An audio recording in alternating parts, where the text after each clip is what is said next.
Greetings and good time zone. I hope people are doing well today. I don't remember talking to this guy. I don't remember saving in a dialogue. Okay. But I hope everyone's doing well today. The dog guard bows obsequiously. Lord von Valancius, we are most delighted to welcome you as our guest. Would your lordship prefer to speak to the governor alone or with your entourage? But I've already selected this. So we've already talked, just to make sure.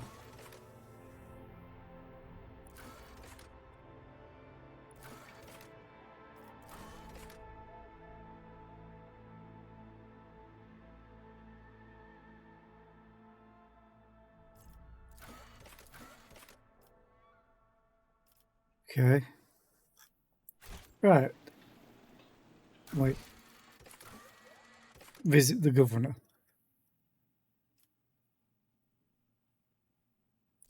Yes, okay.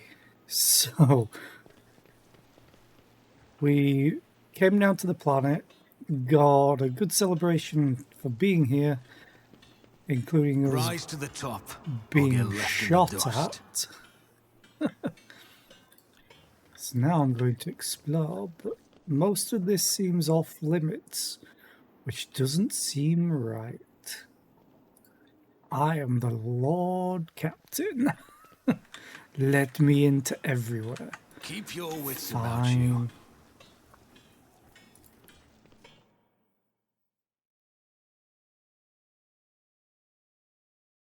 The most important question is, can we get to this courtyard area and loot all the bodies that we left?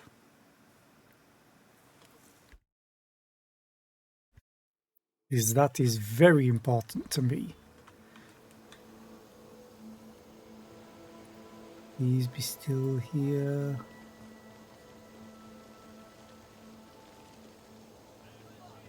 This wasn't the courtyard where we fought. Aww. I always have a backup plan. I think we lost all the loot. Oh, no, wait.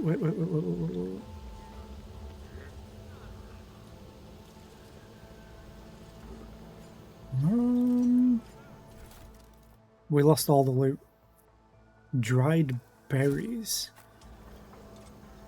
Okay. Yeah, we lost all the loot. Then again, there may not have been any loot. I'm going to go with that, hopefully. Actually,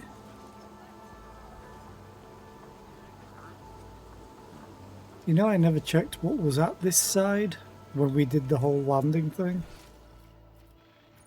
Security officer. Attilius Quint. Okay. Always keep your eye on the prize. I'll learn from this mistake. Nah. Sealed containers with Imperial insignia and seals of the trade ship that delivered the goods to the planet. The most effective representatives of the local flora are assembled in the flower bed. Unfamiliar fruits are ripening on the carefully pruned plants. Ooh, hello. A hulking man dressed in a uniform, marking him out as an officer of the gubernatorial wardens, is closely monitoring his subordinates as they surround the building. Sensing your approach, he whips around, his face going pale, and he offers a low bow. Your lordship, please do not stray too close to the building. One of the terrorists from today's attack has holed himself up in there. He could be dangerous. What's going on here? Ready to report, your lordship. We conducted a sweep of the area after the attack. All of the assassins were arrested or neutralized except for one. The officer scowls darkly. He's sealed himself inside. He already injured 2 wardens who tried to reach him. But there's no need to worry. We'll poison him and clear the last dregs of dirt from the estate. I have only one question, officer. Why have you not already done it? The rogue trader is here, and the longer you delay, the more you put his life needlessly at risk. The officer flinches slightly at Abelard's snarl. It is inexcusable, your lordship, but the barrels of poison were only just delivered. But we're ready to begin now. Who is he? The officer's brow furrows. To tell the truth, your lordship, I'm more concerned with clearing the area right now than with his identity. We're not expecting to get any valuable intel from him, unless we find something on his corpse after we've done our job. You're going to poison the rebel? Rebel? I said revel. That's wrong. The officer nods. We're using insecticide from our stockpiles, your lordship. We don't have any military-grade poisons, but we don't need them. Not for this parasite. What's so special about this building? It's one of the utility buildings. Fortunately, it was empty at the time of the attack. There were no potential hostages or innocent people inside. If you ask me, I think this was the first place the killer came to when he was beating his retreat. We managed to round up all the others, but this one holed himself up in there. This is not an empty utility building, but an inactive backup crypt for storing refrigerant and freezing equipment. This is obvious. Your ignorance is depressing, servant. Sorry. I want to talk to the person inside. Are you sure it's not exactly safe, your lordship? The officer's eyes involuntarily sweep over you, sizing you up.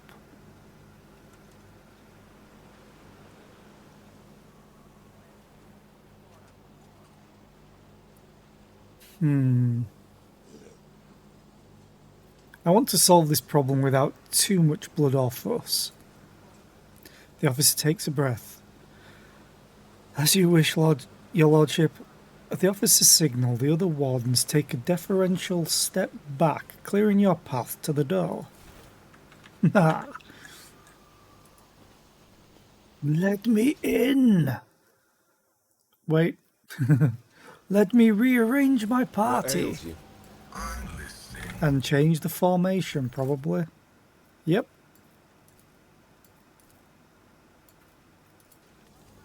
Every single time it ruins my formation. I'm a sniper. I don't want to be at the front. When you approach the solid-looking door, a high, boyish voice shouts out, "Piss off, you won't take me alive.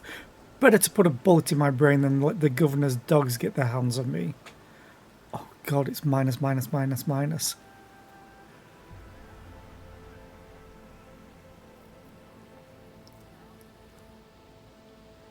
Examine the door. The door looks solid and formidable, but you notice dark marks on the hinges, a sure sign that the material is degraded. The lock doesn't look new either. With a suitable tool, it could easily be opened.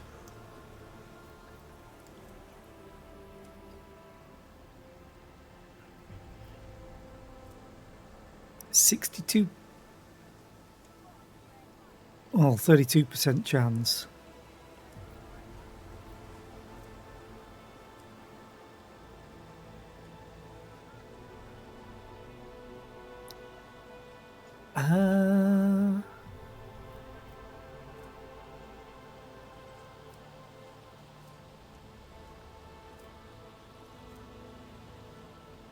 I'm going to try break down the door. A few powerful blows and the door flies open, revealing the way inside.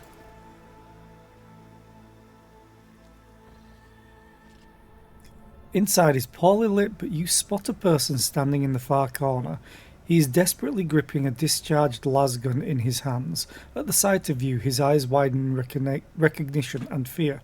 It can't be! The rogue trader! The young man, practically a boy, falls to his knees and stretches out his bloody hands toward you. His clothes are burned on one side and grimy with baked-in blood. Your lordship, have mercy. You are the sovereign of this planet. Only you have the power to save us. Youth is a time of recklessness. I heard that said more than once in the Schola Progenium, and during my novitiate. But youth is also a time of directness.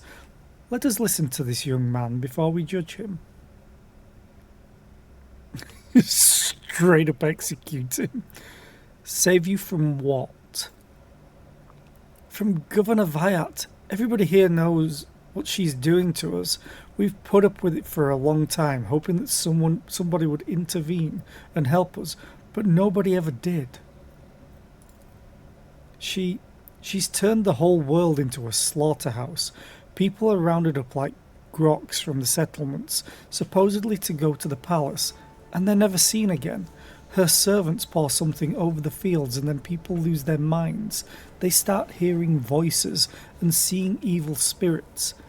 And while we're dying, she's sitting behind her white walls and feasting on our bones. I was taught that peasants have a tendency to exaggerate their suffering due to sloth and weakness of spirit. But this young man, vermilion thorns pierce every centimetre of his body, and grey shackles bind his hands, feet, and neck. There are no lies in his words, only terror and desperation without end. You're telling me people are seeing evil spirits? Yes, others are going feral and attacking their loved ones, and then there's... The boy lowers his voice. People say that in some settlements, well, they've stopped upholding the law altogether. Imperial law and the law of basic human decency. People are turning into animals. Who's behind the rebels? He swallows nervously and looks at you with fear. Your lordship, I beg you, don't ask me that. I can't sell out my brethren. It's over for me, but the others, I won't betray them.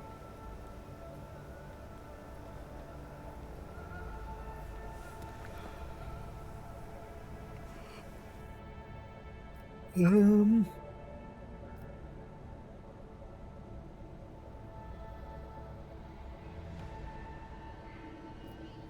Damn. There will be no end to the war on this planet until I get a handle on the situation. But to do that, I need to meet with your leader. The boy hesitates for a few seconds, and then his head drops limply. As long as you keep your word. I've never been in their camp, none of us have. Only the chiefs saw one person from their base. He came a few times, bringing weapons and orders. He said he represented a greater force than we could imagine, and he said that the governor's dogs will pay for their reprisals in the settlements. But that's not where they're hidden. They keep their distance from ordinary folk. We have it all worked out so that if anyone gets caught, the others aren't caught with them. But I swiped the chief's vox. I thought after I killed the governor, I could use the message coordinates to find the base and hide out there. The boy retrieves a vox from his pocket and holds it out to you with a shaking hand. That's everything I know, your lordship.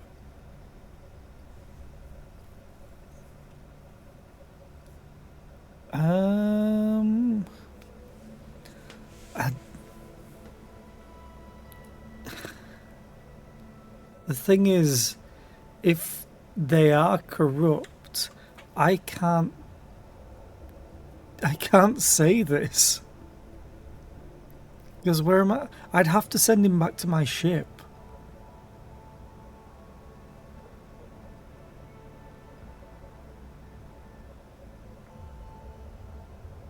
But I want iconoclast points. I'm gonna go with this. Get up and come with me. I give you my word as a rogue trader, you will live. The rebel looks at you in bewilderment and then bows low before you. When he speaks, his voice trembles. Your lordship, thank you. Thank you for this kindness. I never thought I'd survive this. The officer of the wardens casts a disdainful look over the rebel before turning his gaze on you. Your lordship, I honour your bravery. Please allow me to get rid of this rat for you.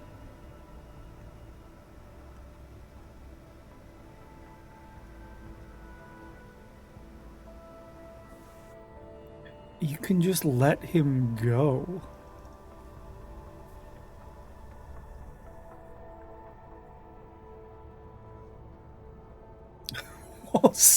What? You could turn him into a servant? Oh, that's evil.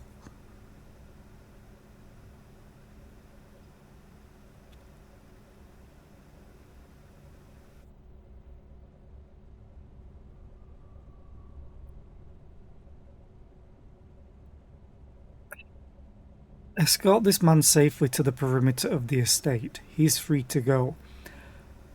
If I was a DM doing this, and my party said this, I would be like, oh shit. He's going to tell everybody how awesome you are for letting him live. Escort this man safely to the perimeter of the estate. He is free to go, rather than just murder hobo everything.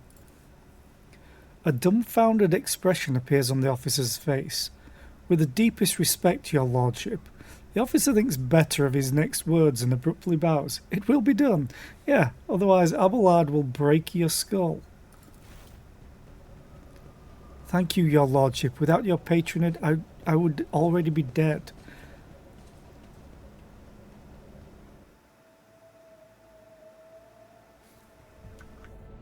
Ooh, goods.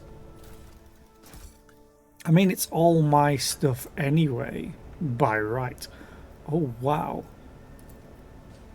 My success is an irrefutable I got a multi-key. Disinfection device.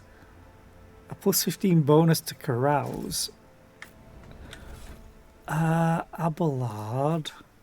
You can actually have that because you have the highest carouse. Now it's 90. I wonder what these are for.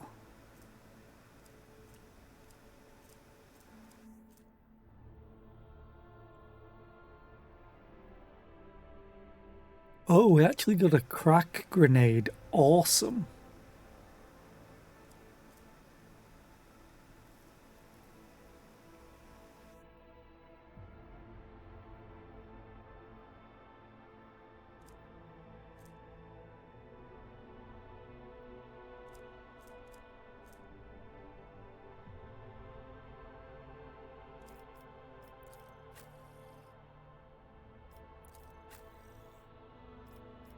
I have commerce.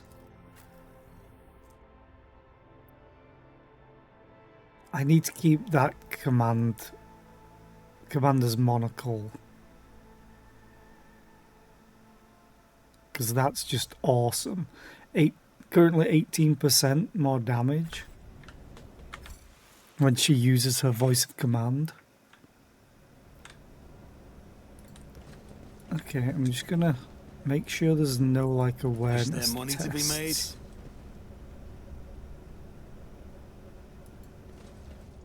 I have a servo skull following me.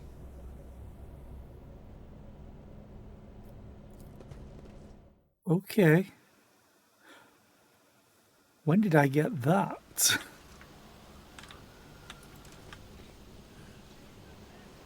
Let us not dawdle. I'll dawdle all I like. Thank you very much.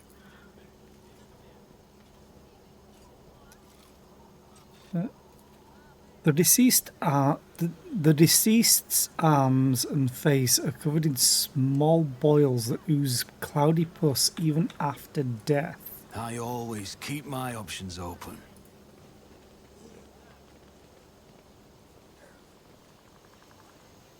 Oh, I really can't go. Okay. I love the architecture in the 40k universe. It's so gothic. A decorative spire hastily turned into a watchtower is a sure sign of turbulent tension on the agri-world. I always have a backup plan. Whoa. Is this Iliad? Look, we can get down to the water this way. Could we perhaps take a brief detour for a closer look?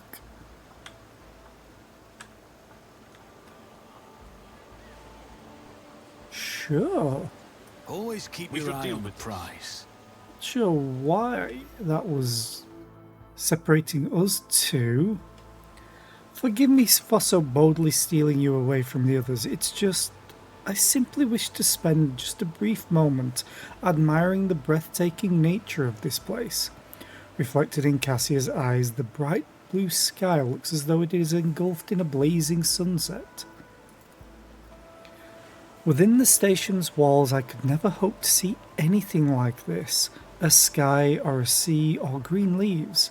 I only knew them from meagre memories of my childhood, or perhaps my mind simply made those up. Even with my books, my heart and mind's blissful escape could do little to help me. When a scribe grows so used to what surrounds them each and every day, they begin to take it for granted, and they never think to write just a few lines about it. But for me, to marvel at the grand canopy of the sky again is a true blessing.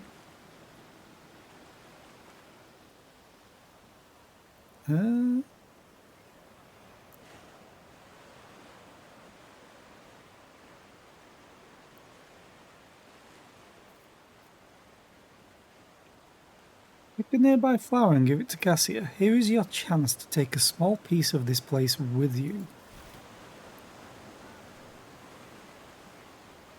As it's poisonous and I fall dead immediately.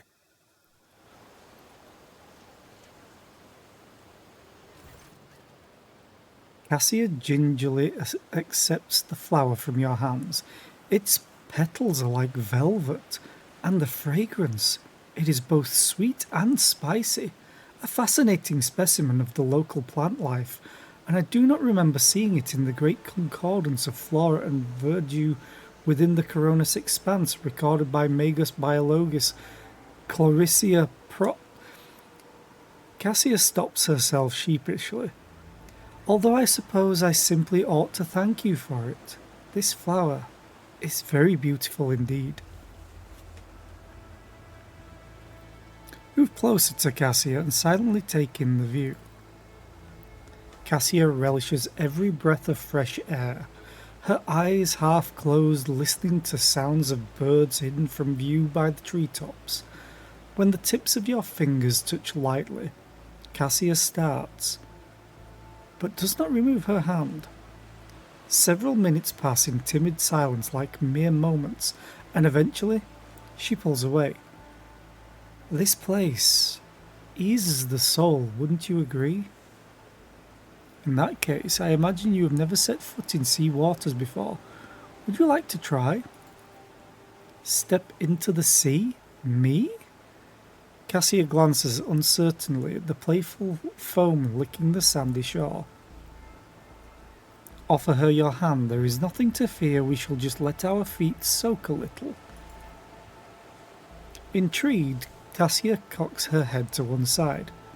Mischievous dashes of yellow and lilac are fluttering in the wind like bands all around you. I have never seen you exude such colours before. How unexpected! Hi Tom, how are you today? I hope you're well. Cassia gives a quick nod and warily stretches out her long, narrow hand. It is cold to the touch.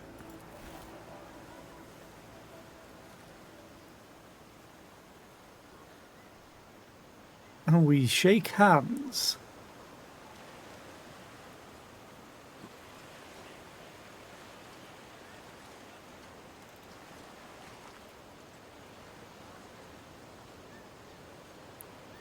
Just waiting for the monster to strike us. The sea, it's so wet and cold, and the tiny pebbles tickle my feet. Cassia's reserved seriousness gives way to genuine wonder. I never thought it would be so agreeable, and a little startling. Thank you for encouraging me. Cassia catches herself, her expression changing in a flash.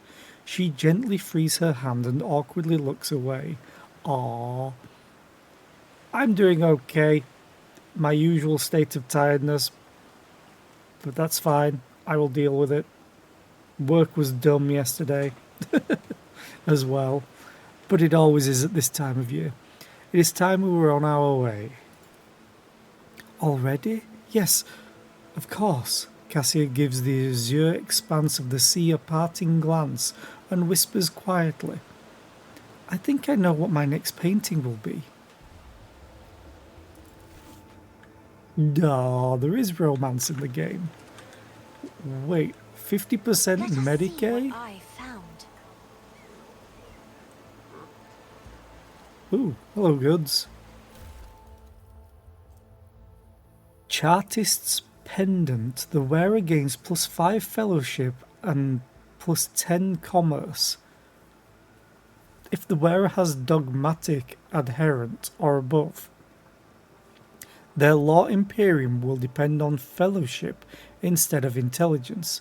The wearer also gains +10 law imperium. Hey, Cassia.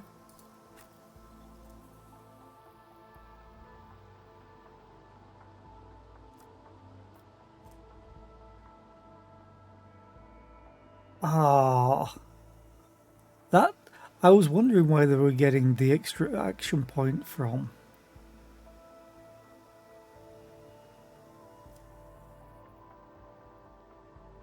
The thing is, this is really, really solid for her.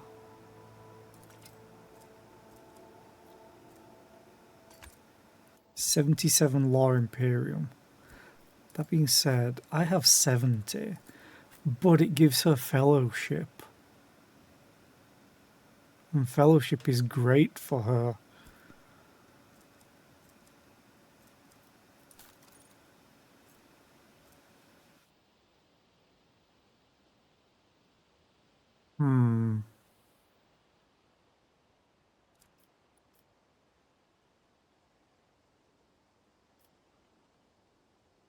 I'm gonna keep it. It also gives her commerce, which is less than mine again.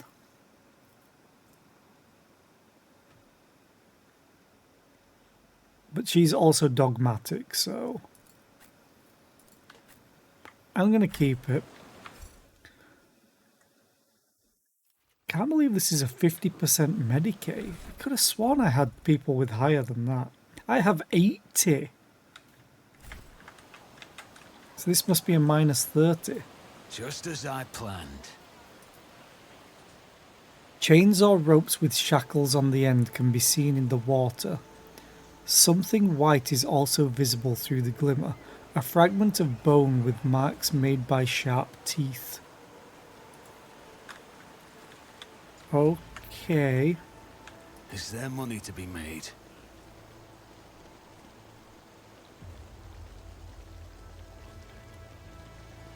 I hate this servo skull following me. Failure is just a temporary setback. The cheerfully burbling water gives off a pleasant chill. I'm almost leveling up. Rise to the top, or get left in the dust. Okay, so I've loot up there and loot here. Janus Noble. Oh, Iliad.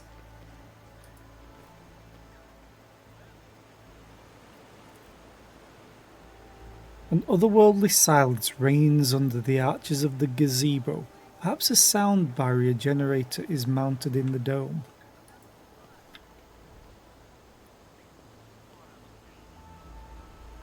Apparently I can talk to the gazebo.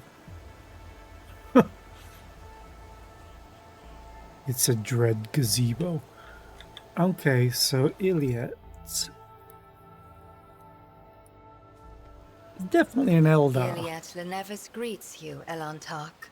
I actually pronounced it right. The bizarre creature before you only vaguely resembles a typical human. An elongated body, slender limbs, pointed features. Every aspect of its appearance is unnatural and alien, because they are one. The creature turns its head to you. Regrettable news. This creature is not a mutant as the locals assumed, but a representative of the Eldari, one of the myriad enemies of humanity. You should not trust this creature. Do not communicate with it any longer than necessary. Okay. There is no need to mutilate my language, monkey. I speak yours well enough to converse with Elantark without a translator. And since you have discerned my path, I will be direct in my speech. My soul is nothing kin to yours. Your kind call us Xenos, as if we are all as one. I came here to protect the Lilithon by assisting the Governor against her enemies. Will you hear me, or be blinded to sense by your precepts?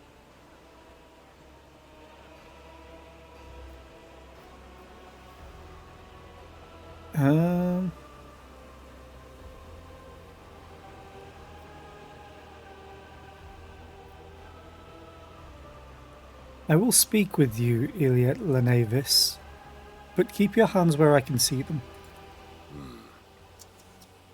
Reckless. I'll live. Or will I? Must I remind you, Master Van Calox, that the warrant endows rogue traders with the sacred right to have dealings with Xenos when necessary? That exceptional memory of yours seems to have let you down.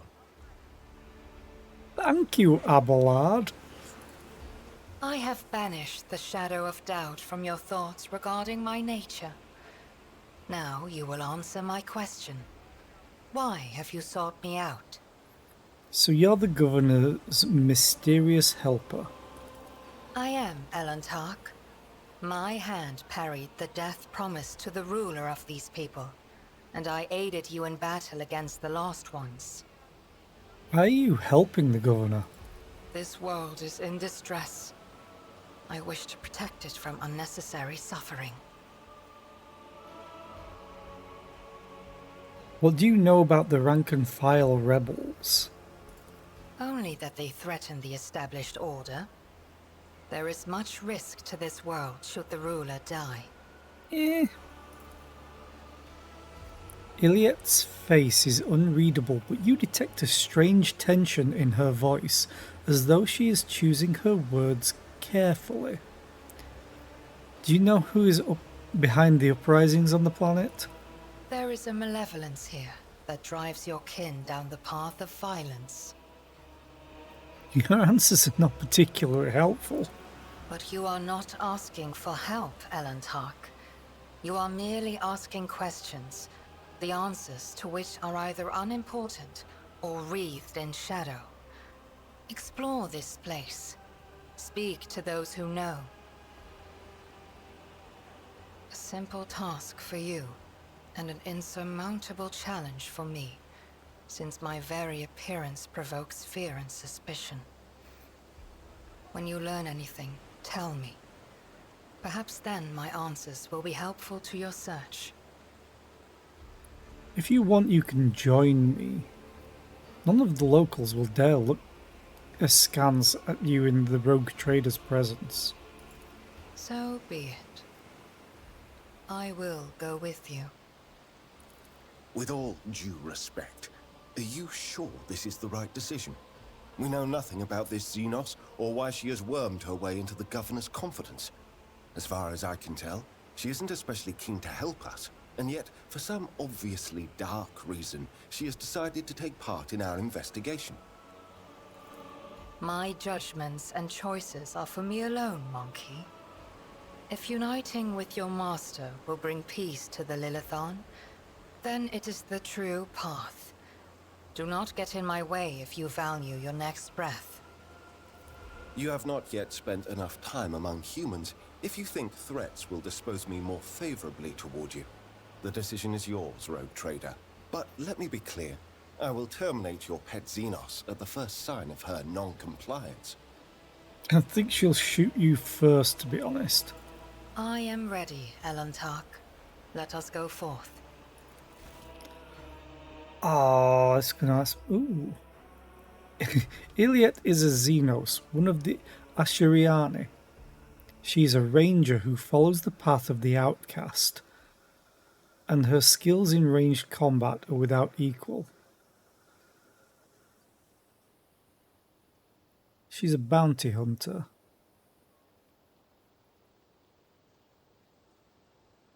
Iliad does not use human weapons and can wear either Eldari armor or, if she learns the required feature, Drukhari armor.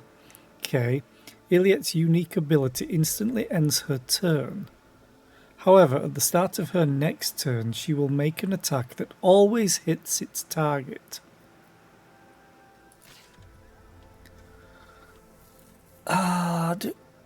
Wait, I have to take her now? Sorry, but it has to be Abelard. You're my tech use. Plus, I like you better than Abelard, even though Abelard's a better tank right now. And Heinrich, because he's a healer. Argenta, because she's my favourite. And Cassia, because she lets me command everybody else. Okay. And now I have 2 snipers. And I have to level 1-0. If I can just get 65 more XP though, I'd rather Let us just not dawdle. level up anyway. Goods, give it to me.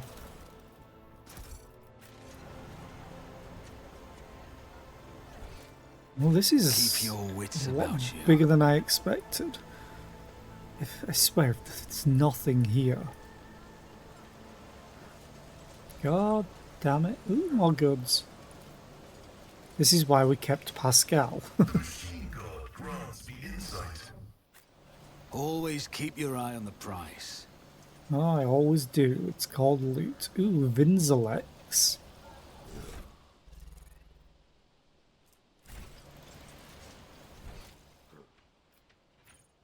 Oh, this goes up as well.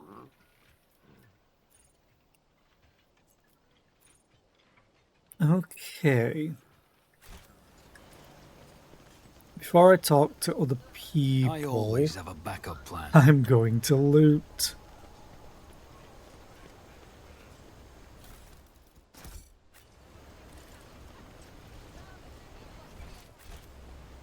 Rise to the top or get left in the dust. Old servant. You're someone to talk to. Maybe? Okay. Hard save. Iliad level. Oh, 3 level up. Iliad.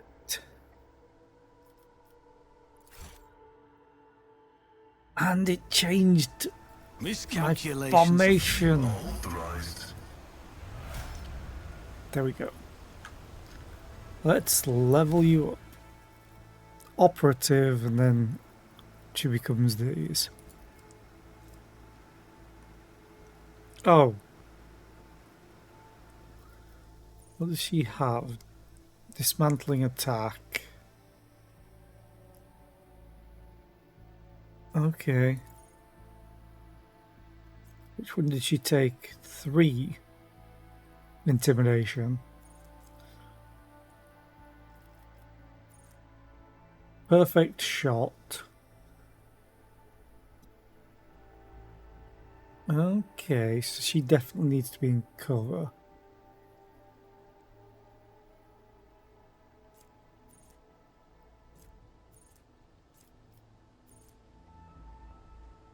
In my sights costs only 1 AP.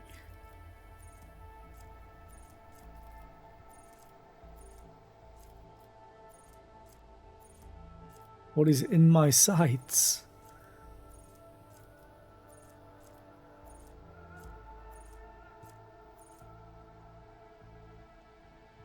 Okay, she's...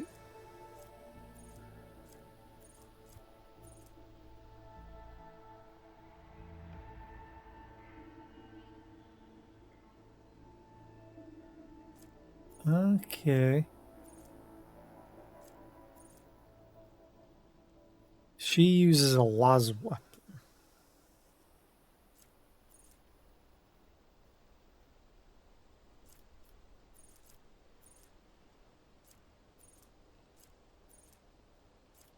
What is in my sights?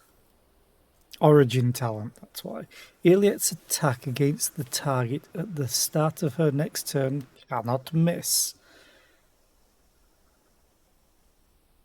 Use of In My Sights ends Iliet's current turn.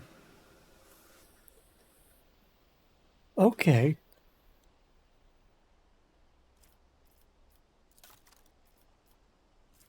What do I want to make her?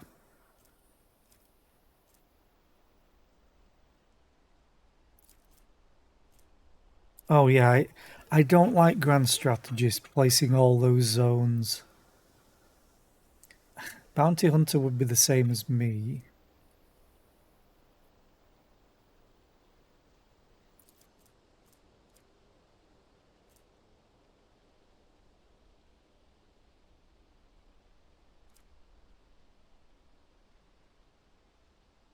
I may make her an assassin. Death Whisper. The assassin makes an attack that does not count toward the limit of attacks per turn and does not block the assassin's movement, but deals only 25% of base damage. If successful, the target of that attack suffers from hemorrhage. At the beginning of each of the target's turn, oh yeah, they will suffer lethality divided by 10 rending damage.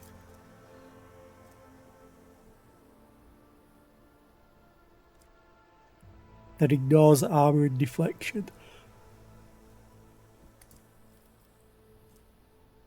For one round, the assassin becomes the lowest priority target for enemy attacks and gains elusive. The assassin gains dodge and dodge reduction. She does have kinda high agility and perception right now. Her attacks deal 10% more damage. All half cover provides the assassin 50% cover efficiency.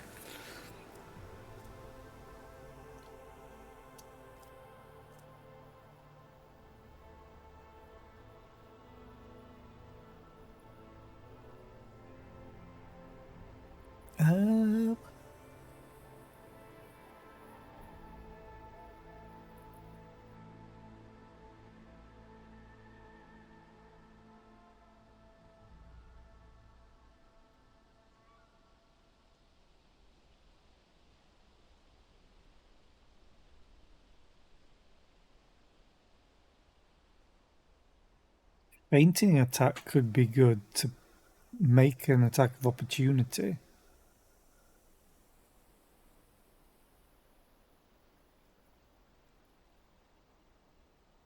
But it also could be fairly useless.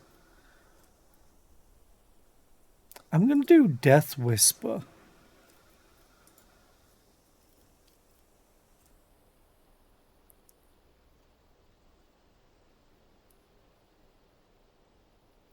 Oh, create an opening could be good as well.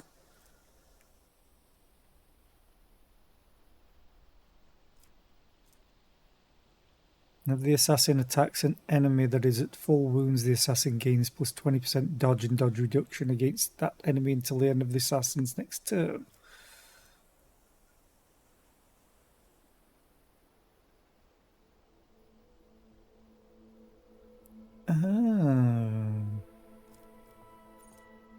Oh, you already cost 0.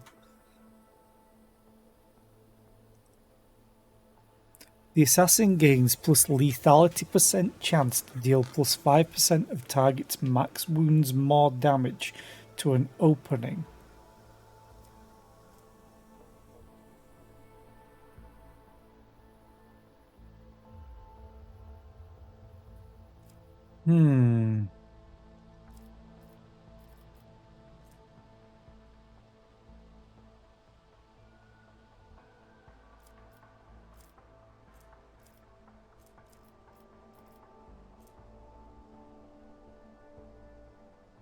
I'm going to do create an opening.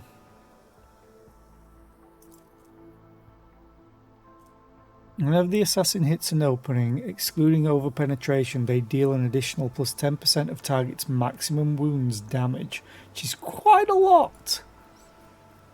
I mean, it's 10%. And then they get dispatch, which I can't choose anything yet.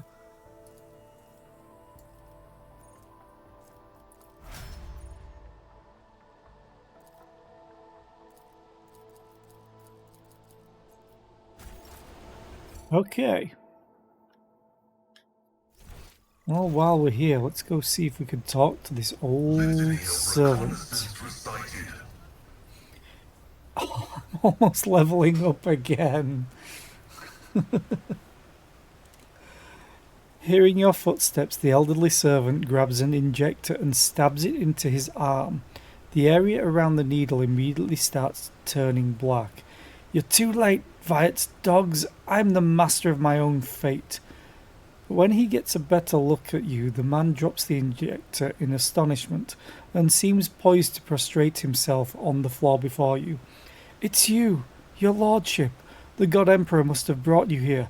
I beg you, help the rebels and save Janus. He doubles up, hugging himself, and is racked by coughing that leaves his lips wet with blood. Forgive me, your lordship. If only I'd known it was you. My eyes deceived me. We have little time now, but I swear I'll tell you everything. Looking closely at the old man, the tech priest utters, "Nerve toxin. The inevitable cessation of vital functions is expected in no more than 60 seconds. Silent clicks emitted by the visor indicate an ongoing picked recording." Okay.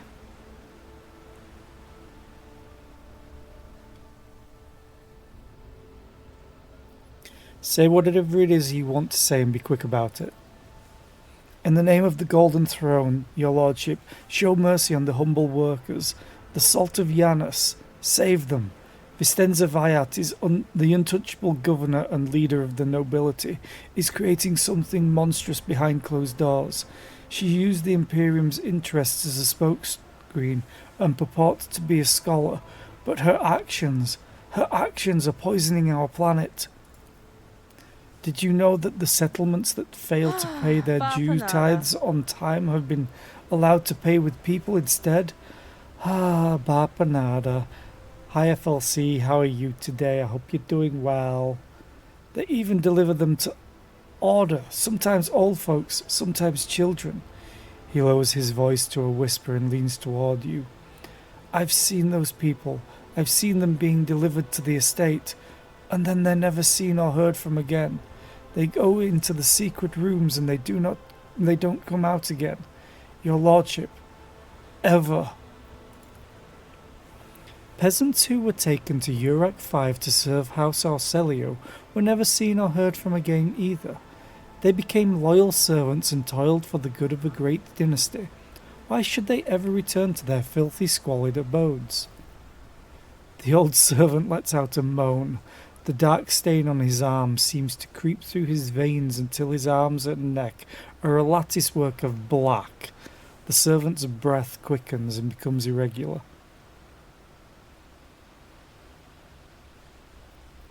What secret rooms? Hidden chambers deep within the palace. I've never been inside, thankfully. The servants who are allowed in, the ones the governor trusts, they change. She changes them, pretties them up, defiles them. Lawhammer 40k lines, yes. And there's probably more than that as well. I see no shadows of deceit behind your words, and even so, I would have noticed. I know I would have noticed the signs of which you... Iliad's face tenses like a taut string, and doubt creeps into her expression. Except whenever Vistenza hosts one of her dances at the palace, she sends me away to search for the rebels, into the forests, far from human settlements. You accuse the rogue trader's appointed governor of heresy? If your words are false, they themselves are tantamount to heresy. But if what you say is true, if it's true, then your sacrifice will be to your credit, my good man. Argenta utters these last words with an impassioned conviction. I swear I'm not lying. Pray for me, holy sister, for me and for Janus. The servant shakes and coughs violently. I'm not sure I'll last long enough to answer all your questions. Oh man, all I could think of is speak with dead. You only get 5 questions. Well, that seems a bit arbitrary. He only has 2 questions in him.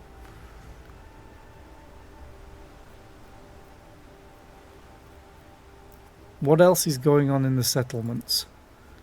I'll tell you exactly what I was told by the people who contacted me. These tithes. Some settlements have already switched to paying with people. They say that amenable settlements get special treatment from the governor's dogs. They arrange for medicine to be supplied to the settlement, then security, and then they completely isolate them. All contact between those inside the settlement and the outside world is cut off. One lad managed to get out. He's the one who told me all this, that the people are rotting alive in there. Strange growths, yellow eyes, stinking like dead bodies. The worst looking ones are rounded up and taken away. The fellow who escaped, he seemed fine, but within a couple of days of the rebels picking him up, he started seeing monsters instead of people. They had to lock him up away from other folk, the poor sod, and then his wrists. The old man starts to convulse, indicating that he's close to death. He raises his already unseeing eyes to you. Your lordship, if you'll permit a dying man to make one last request, don't tell anyone that I was the one who will unlock the doors. If you do, they'll go after my family, my home. No, I have not asked all my questions. I will keep your secret. Please save us, save Janus. The servant rasps violently and collapses on his side, racked with convulsions.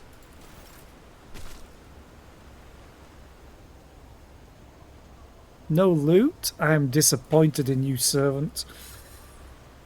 Activating motive force reserves. Why am I only on Pascal?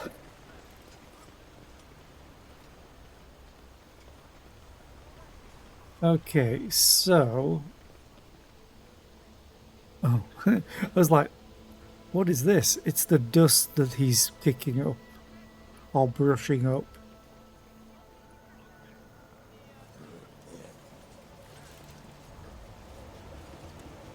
Where is the loot? Swear to me! I'm just waiting for this ad to start playing. Is he okay? He's fine. Now. Kinda. His soul's probably gone to the Immaterium and is being tortured.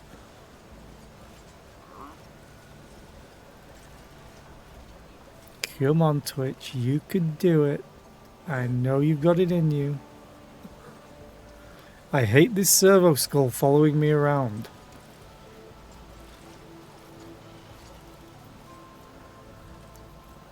Oh, I also need to check Iliet's gear. That's a good thing for me. She's got nothing.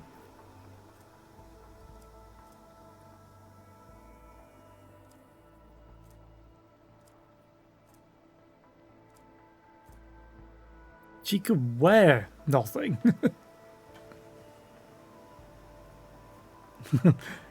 Looks like I'll be conducting an impeachment today. Maybe. What armor? Oh, she can't wear any of this. Okay. She has 100% dodge. She can wear nothing all night long. You can do it! Yeah, she can't use anything that I have. Not even this, because it's heavy. And it's also Drukhari. She's Eldari. You know what? Have a ghost sword. She can use grenades. So... I mean... May as well give her this cloak. She doesn't order people around. Yeah, she needs very specialized stuff. She is also very, very tall.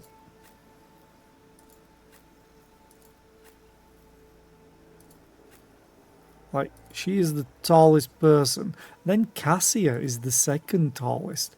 Holy crap. Cassia is tall? God damn.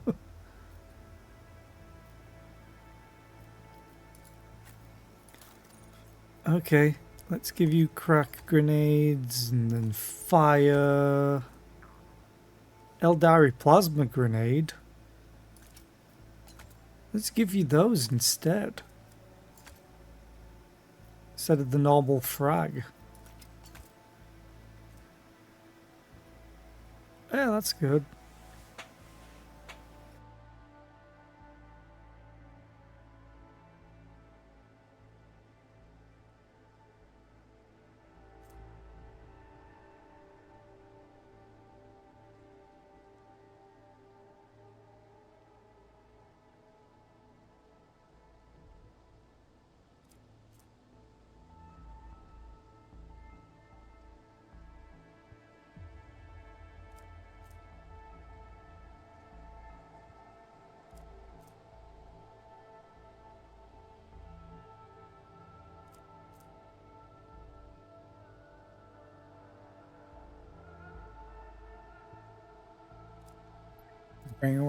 She can't even wear boots, right?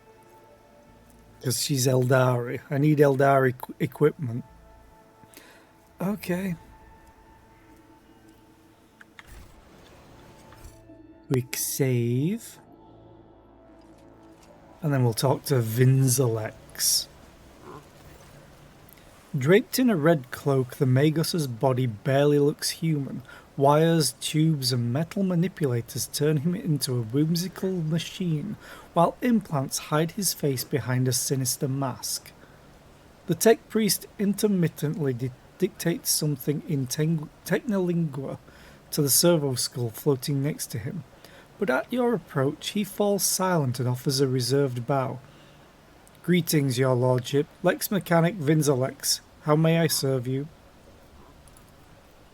Pascal and the Lex Mechanic exchange trills of binaric greetings. The series of sounds issued by Vinzalex sounds much longer and more deferential than those of Pascal.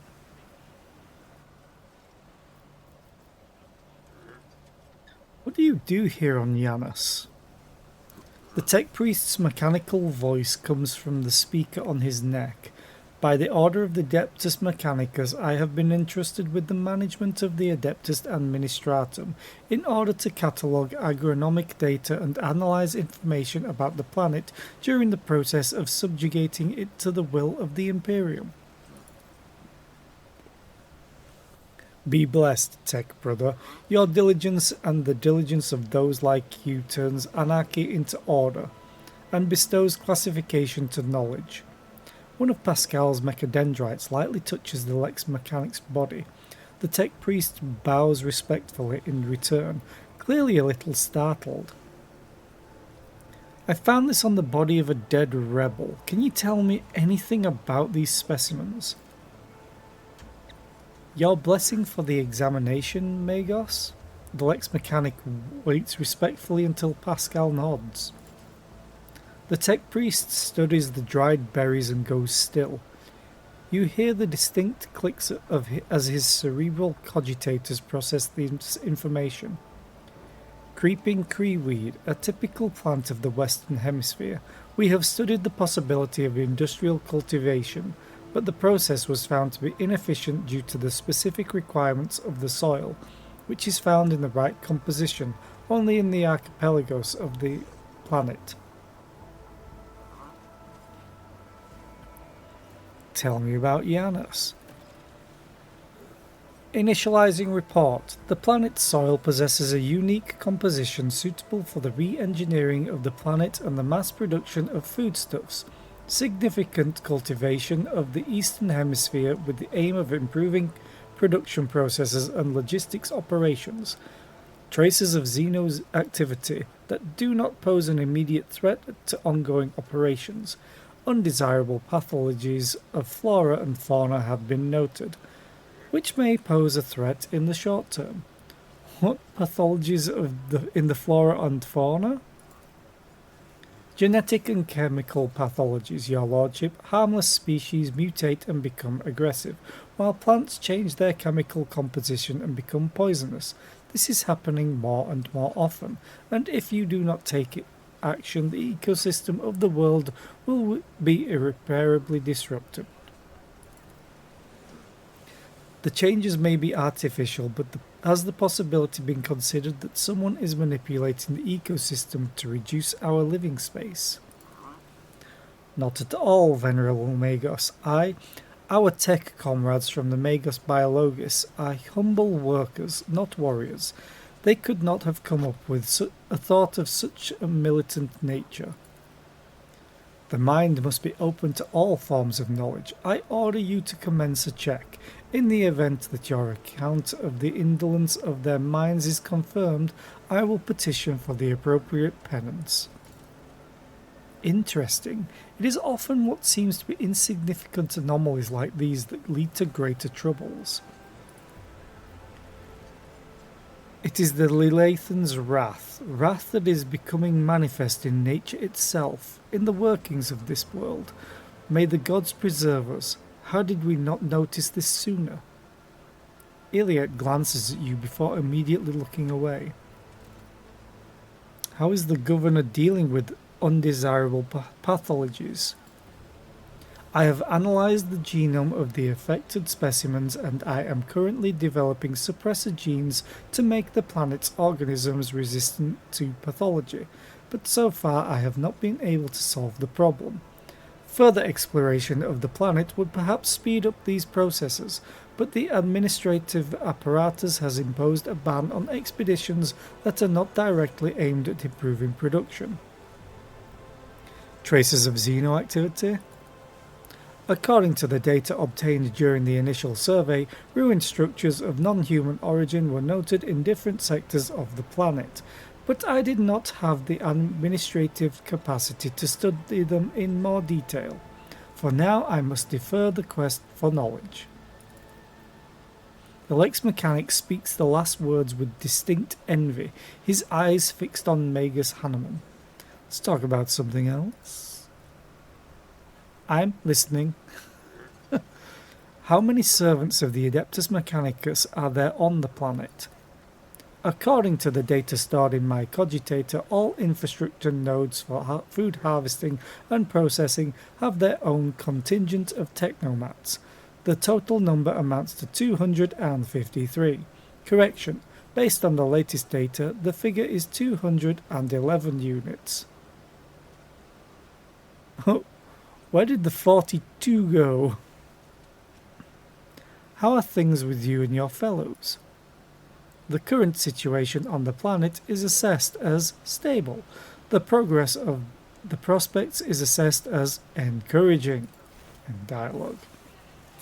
So is she modifying plants to just be very anarchy?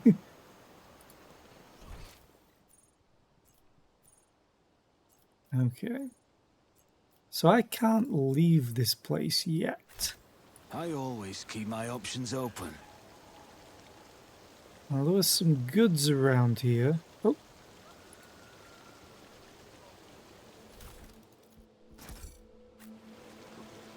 Okay.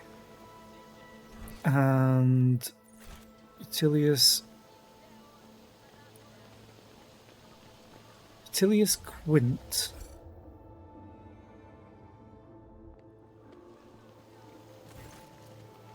The stooped man wearing a cloak of the Adeptus Administratum is reviewing information on a data slate, while his quietly whirring mechanical arms fill a long scroll with writing. Upon noticing you, the man stretches his thin lips into a smile and deferentially bows.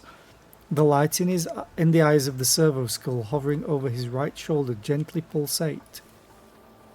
Your lordship, what an honour it is to address you in person. Allow me to introduce myself, Attilius Quint, Prefectus of the Officio Agricultae. I will preserve the record of our conversation forever.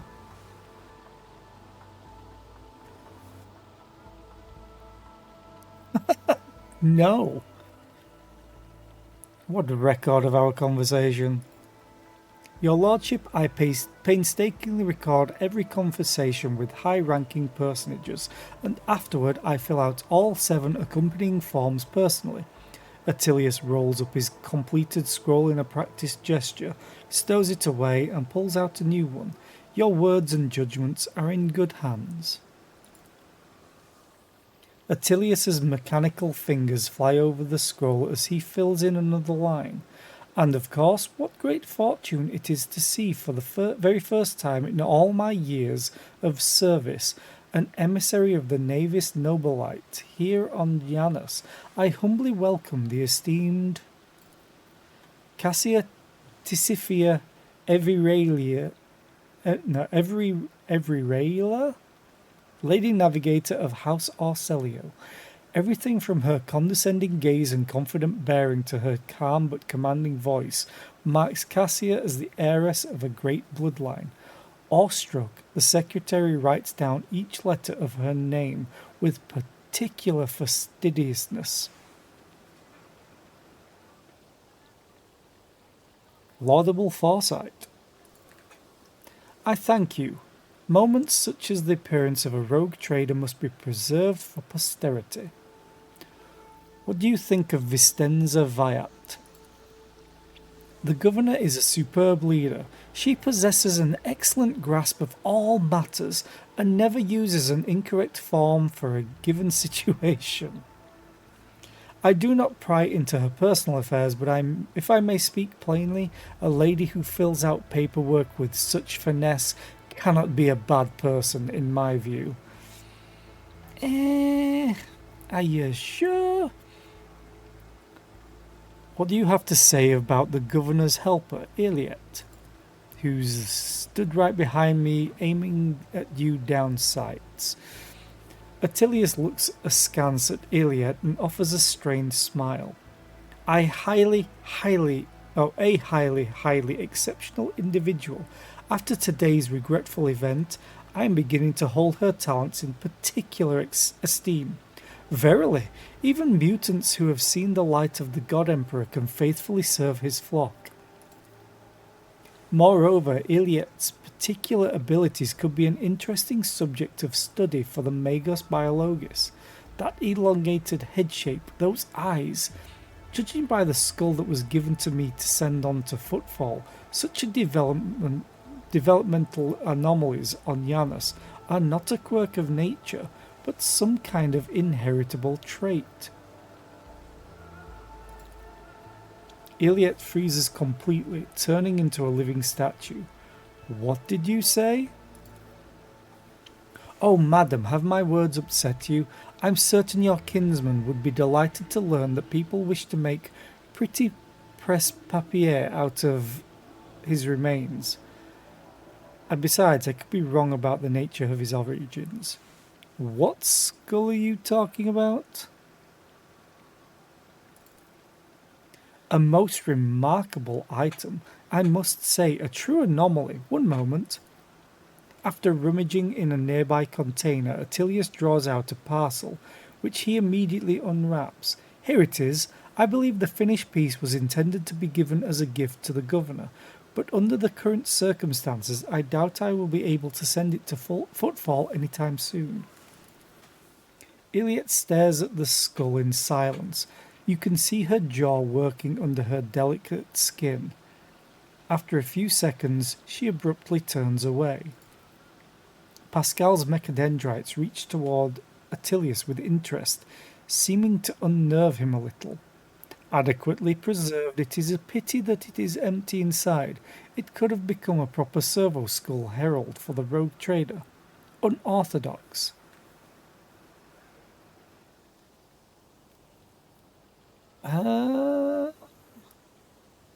Okay.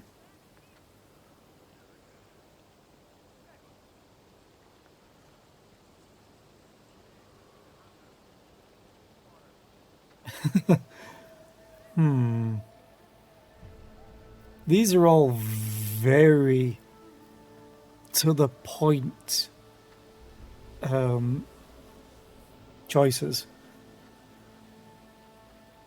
Like, I want it, take it away immediately, or destroy it.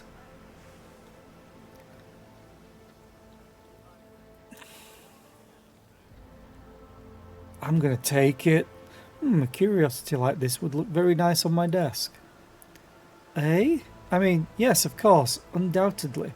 Whatever you wish, your lordship, if that will raise your spirits after the recent incident. Iliet grits her teeth and burns you with a look of utter disdain. Yeah, I kinda regret that.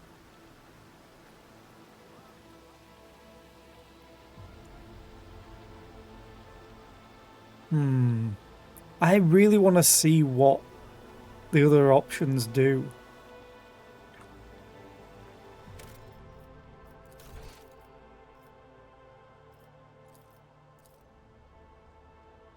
Wait. That's not the right picture.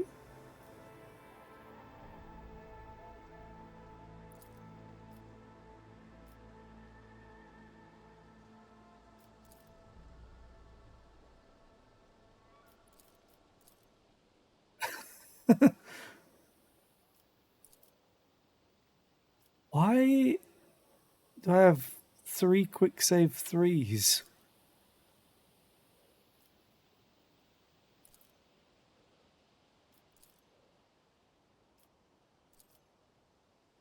That's weird.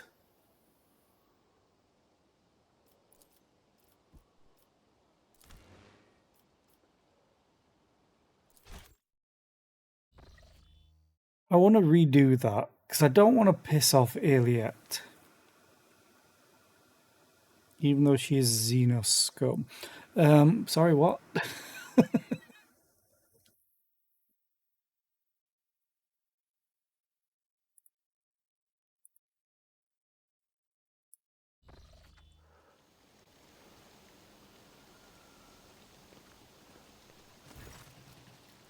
Let's just go through all of this.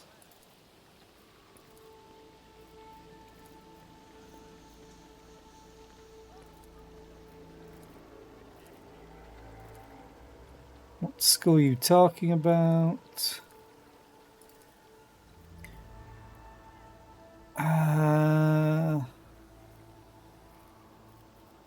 Remove it from my sight.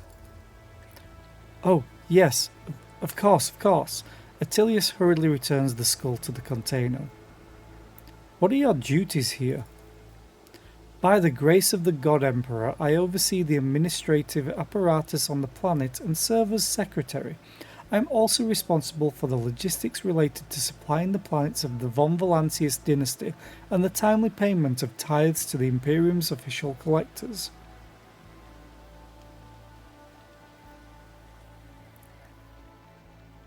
Speaking of the von Valancius dynasty, when were the last shipments sent? Oh, your lordship, our supply shipments are all in order. All foodstuffs and other items are ready for export and are simply awaiting the arrival of the transport ships. However, given the current circumstances on the planet, Janus could not provide even one tranche more than what is already prepared. I am certain the situation will be rectified in the near future. When did the collector ships last come to Janus? Oh, your lordship, I must confess that as yet I have not had the pleasure of filling out a sacred tithe protocol form, as the last Imperial ships to come here did so under my predecessor. Come to think of it, that would have been several decades ago. I do hope the logisticians responsible for such an unforgivable oversight lose their heads over this. That's enough. Tell me about Janus. What is happening on the planet? Alas, your lordship, rebellions have caused us too many problems in recent times.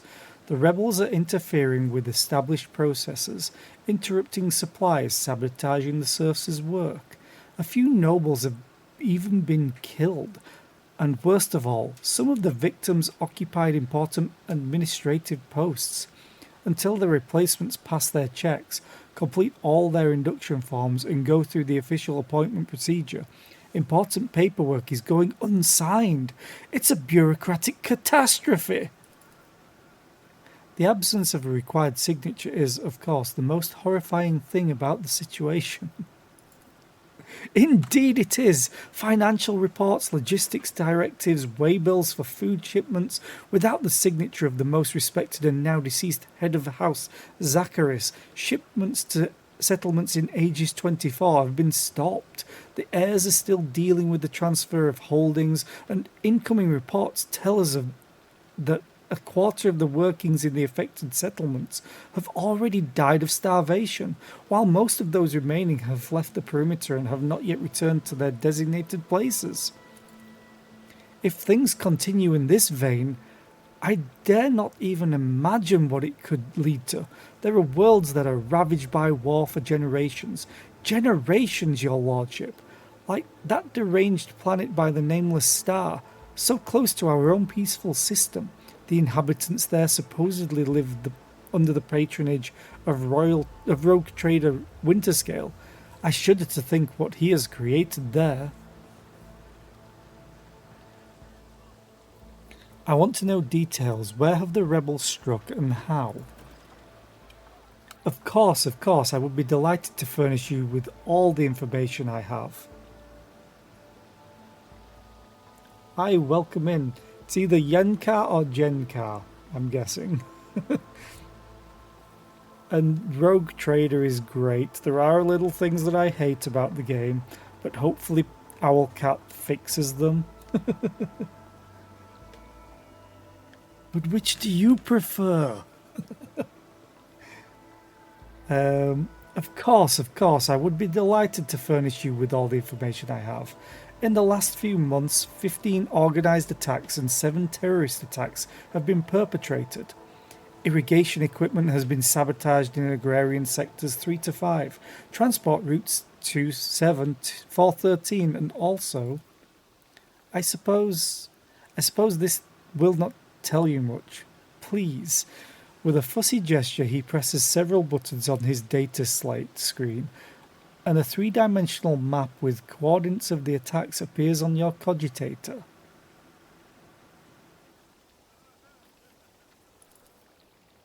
And I failed the logic test. God damn it. The data is superbly collated, and the diagram clearly reflects the actions of the rebels. Unfortunately, no matter how hard you stare at the coordinates, you cannot discern any logic to the attacks. I'm an intelligence-based character, and so is Pascal. We have 2 smart people in the party, and we failed. Who is directing the rebels? Does anyone know? The rebels are well armed and well trained. What's more, the governor's advisors are inclined to think that the instigators of the rebellions are very familiar with the planet's terrain and climate. My ordinates are going through registration records day and night, looking for individuals who have completed military training, but we have so far been unable to identify the scoundrel. What are you doing to combat the rebels? Our security services are tracking those who support the rebels, and our regular wardens are wiping out these saboteurs without the slightest mercy. But they keep on appearing. My scribes have been run off their feet, keeping records of all the public hearings and executions, but I am confident that the governor will find a solution soon. That's enough for now. What do you know about the attack on the estate? A disgraceful incident, simply disgraceful.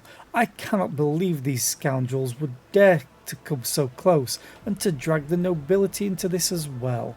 If they penetrated the estate, that means they had help from some worthless servant or other.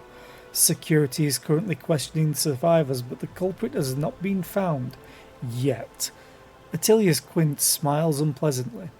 I must take my leave. I know who opened the gate and let them in, but I'm not telling. I look forward to meeting you again, your lordship.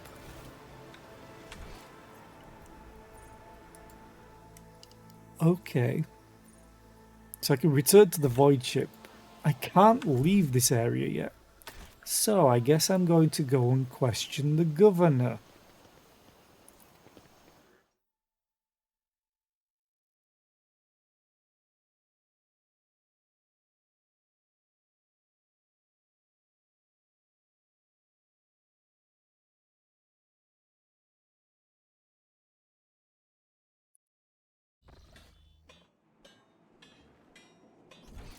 There's still nowhere else to go. There's a hell of a lot more stuff in this place, though. So, let me go up here. But quick save first. I like how he immediately talks to me. My entourage will accompany me in the meeting with the governor.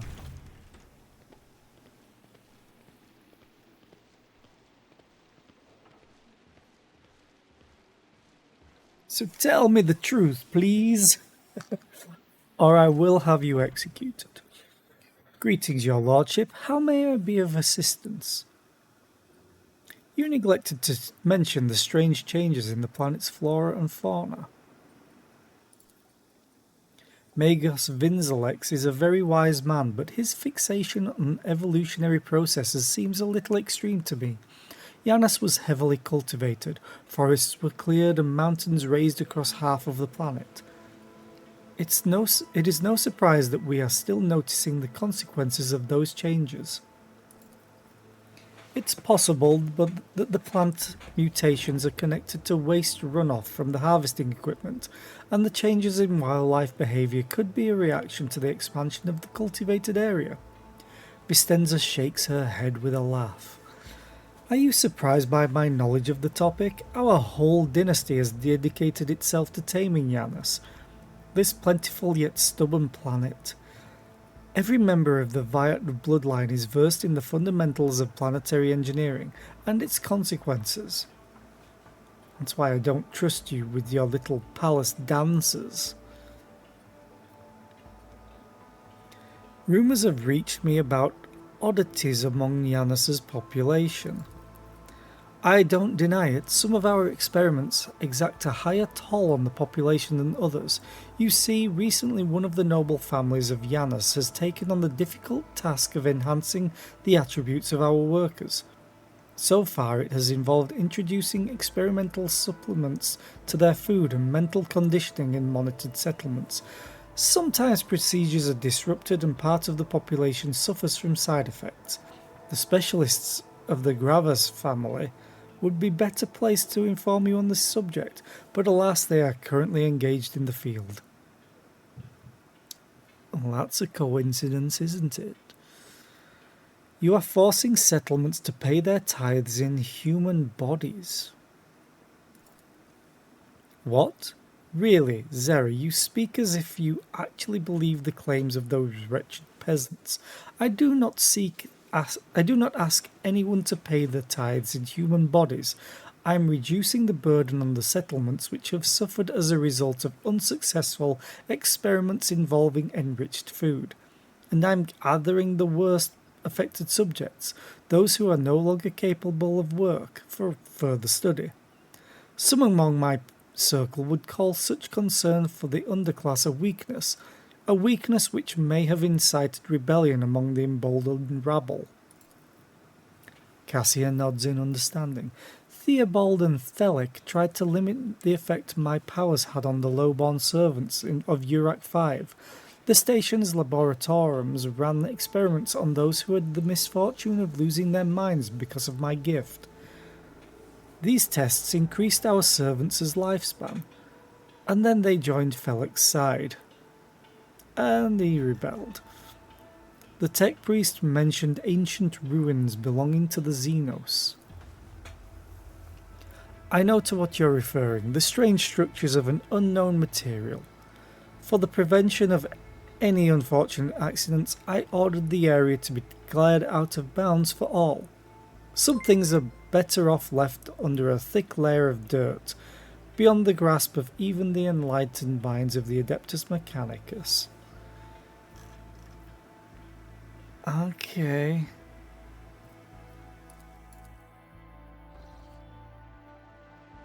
And then we just leave the room. But there's more. There's hidden.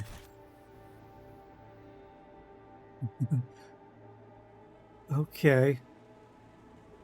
Now how can I get in here? Other than, you know, just executing her, which I think I had the Keep your option wits of about doing at one point. I wonder if I can go to the void ship and then go to a different location.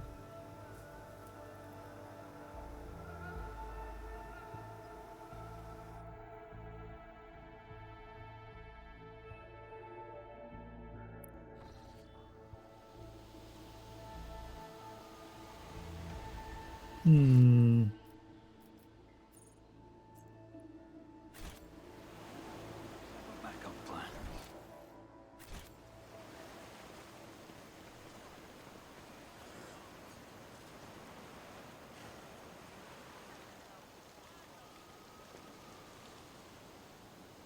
Rise to the top, or get left in the dust.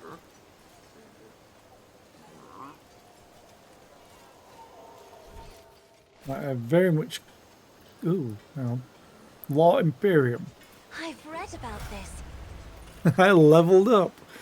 The chapel is built out of luxurious materials, but the holy place looks half abandoned. You cannot smell any burnt incense in the air. You see no seals of cleansing on the doors, and you hear no prayers, no human voices or vox recordings. Always keep your eye on the prize. Okay. I remember seeing like a way out. Is there money to be made? Oh, it was here.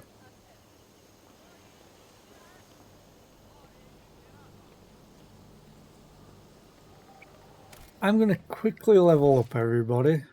Level up 20.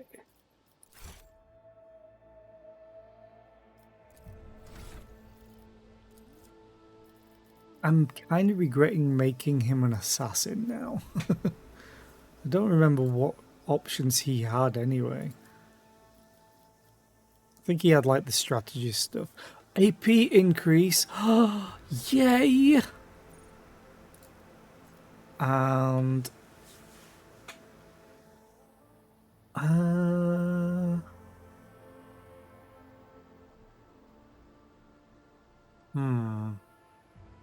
I think I'm gonna go for weapon skill. It's either weapon skill to get it to 50 or strength to get it to 50. But he's been missing a decent chunk as well. So this seems to be a very straightforward level up. Yeah, it's just characteristics. Okay. I'm going to do willpower, I think, because... Not Reveling Slaughter. Furious Recital is based on willpower.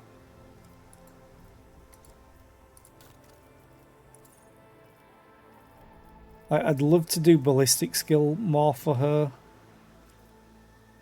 but I'm going to do this just because it rounds up something.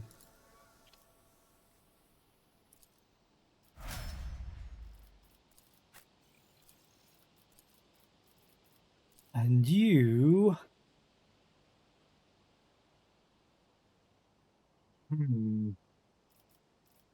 Weapon skill or toughness? He already has decent toughness, surprisingly. I didn't realize.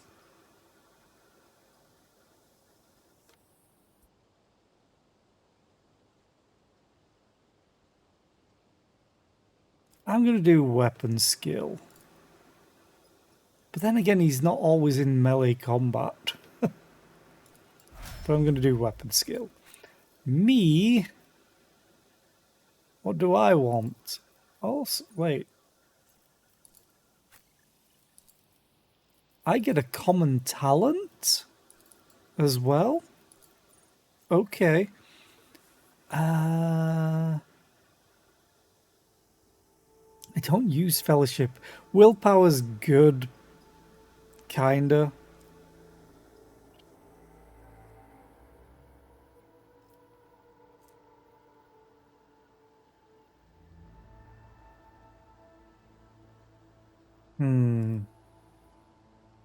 I also can't even do something like perception. Thing is, agility could be good as well. Screw it. Ballistic. And then we need to choose a feat. I still don't have swift movements on him. Okay. I have got him using solid projectiles again.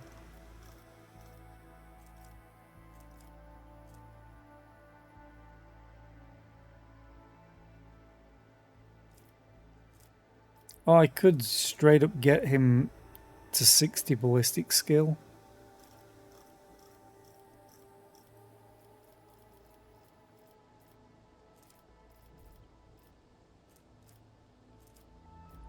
Yeah, screw it. Let's do that. Cassia. I'm going to do fellowship because it will help. Because she also gets other things from her fellowship. Or was it willpower?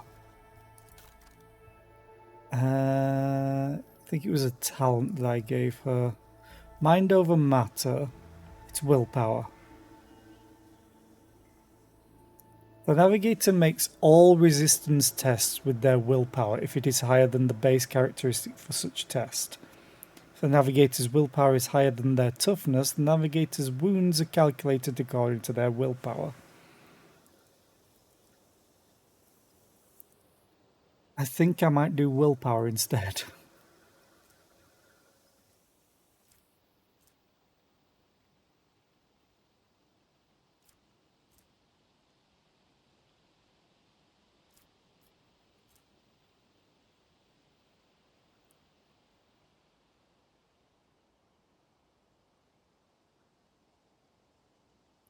I did not realise she had that.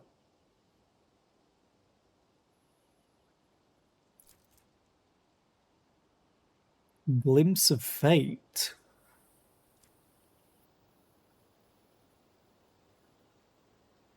Okay.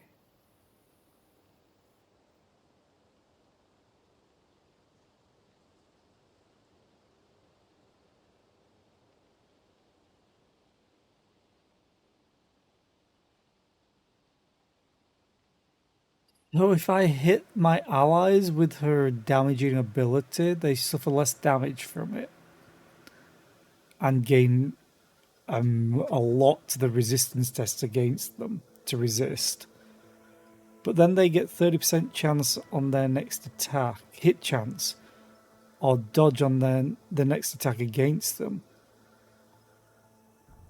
And success chance on their next resistance test.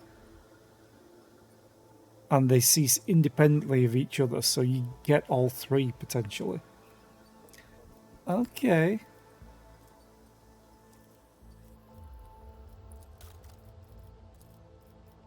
Willpower it is.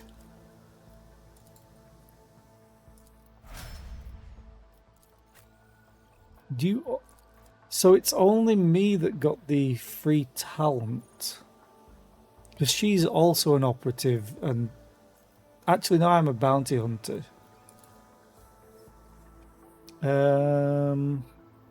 I guess... Ballistic skill to get her to 60. That was an easy level up process.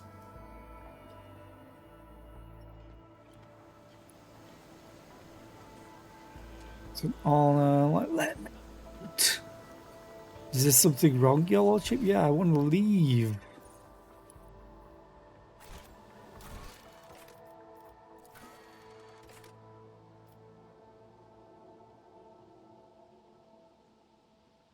I must return to the ship. Okay. Fine. I'll return to the ship. Oh, Elantak. Iliad gestures for your attention. As you once sought my help, now I am seeking yours. The time has come to dispel the final shadows on our path. I have hidden the truth from you. I know a great deal about those who are disturbing the peace of the local ruler, and I also know where they are hiding. Allow me to show you the way, on the condition that you bring me to them. And don't think the rogue trader needs your revelations right now, Xenos. That is even assuming that you are not lying now as well.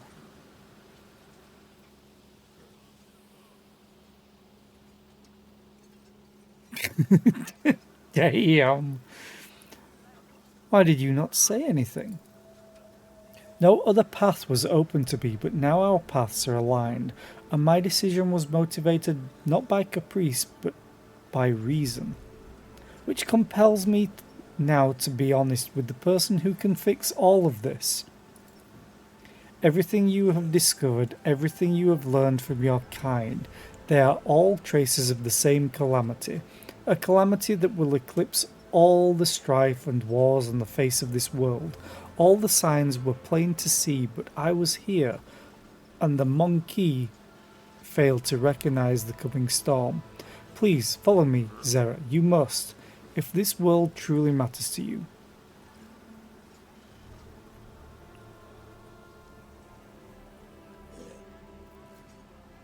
If one of the Imperium's worlds is in danger, so be it. I will follow you.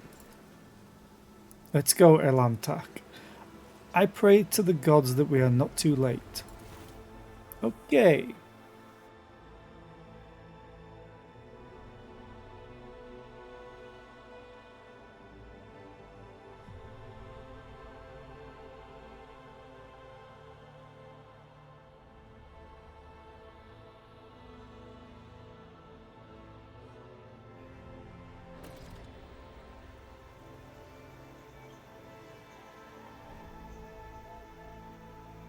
First of all, is there any loot?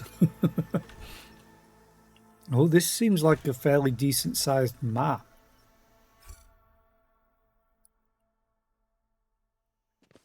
Keep your wits about you. Let's go, you will soon see everything for yourself, Elantak.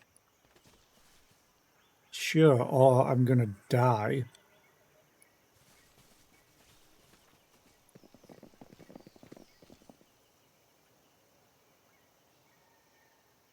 I considered these forests my home for a time, but I still feel myself a stranger here. Why not both?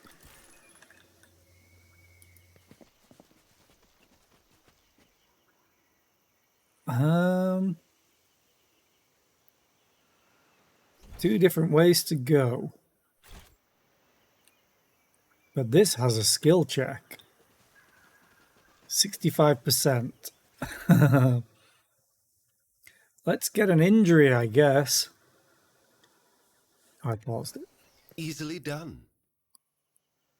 Heinrich's you master.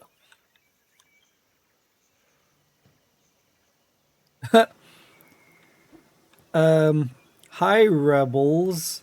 Do I have to kill you?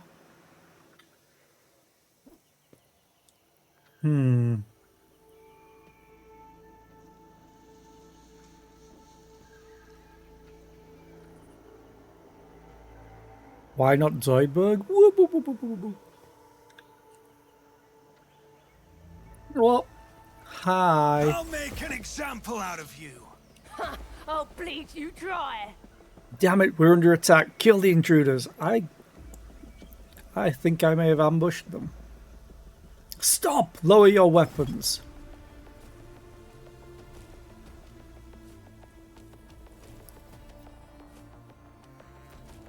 Who said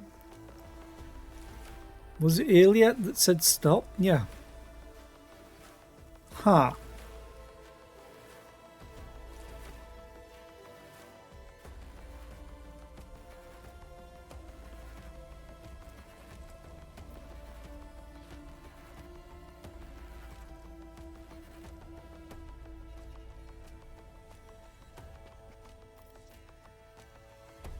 Argenta nearly always gets to go first because I have her in really high agility. I just hope she can shoot downwards.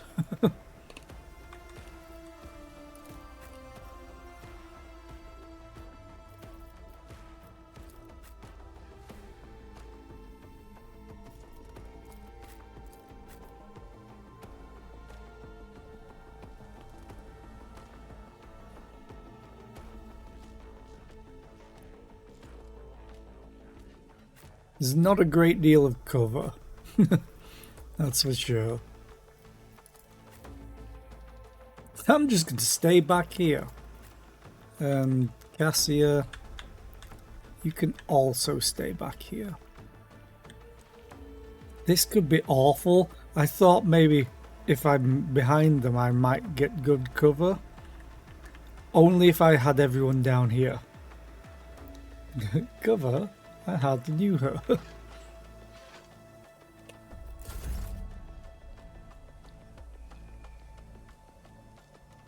And it's Argenta first, and she has more action points.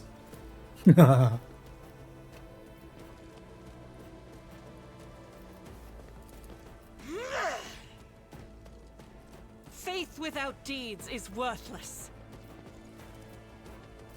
Hey, you guys, I know this is not a lot of hit percentages, but she's gonna fire a lot. Like, a lot. I'll do it. Strike is a prayer. Oh, I love her so much. Do it again. Well, not that exact thing, but fire at them again. Oh, this might actually penetrate and kill both of As them. the Emperor commands, I am eradicated. It did, but it didn't kill the other one. Oh well.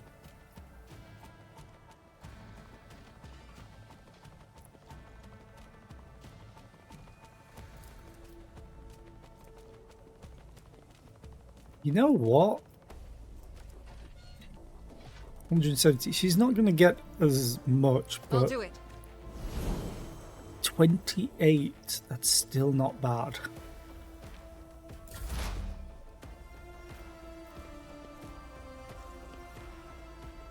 Oh yeah, that's that thing.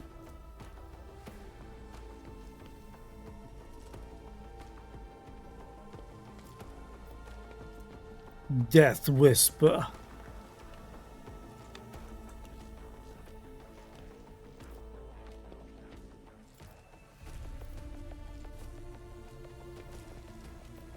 They all don't have a lot of health, except for the Ripper Rebel. Well, I do have line of sight on. There's another one. A Sharpshooter Rebel. You kinda need to die.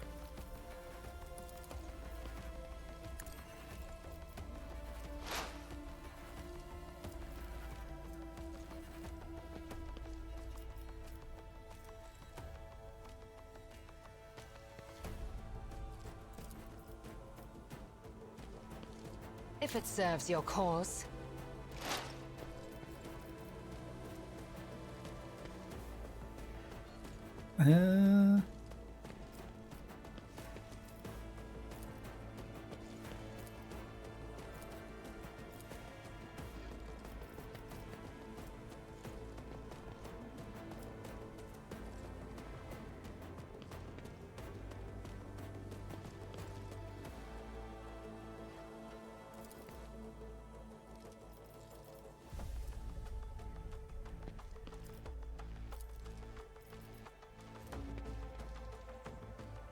I'm going to use perfect spot as well, and then I'm just going to do... What is this? Oh, okay. Fire. Actually, what are you? Oh, yeah. If it serves your cause. No weakness is hidden from my sight. Oh, look, I got the same achievement I always seem to get. Fortune favors the swift. And again.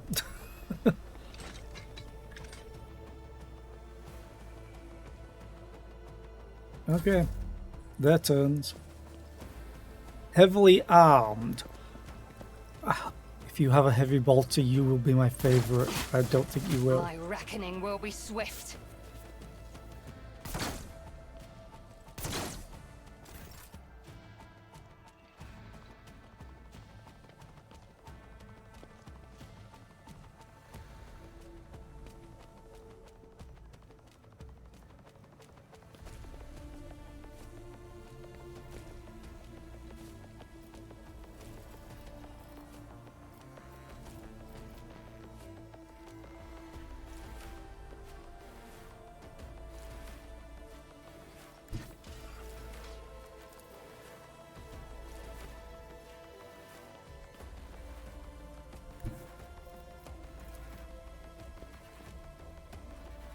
The targeting on this is really weird at times because it's a cone.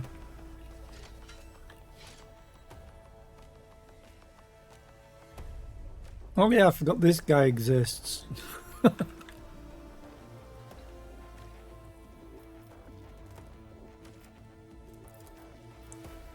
I'm not accustomed to being ordered around.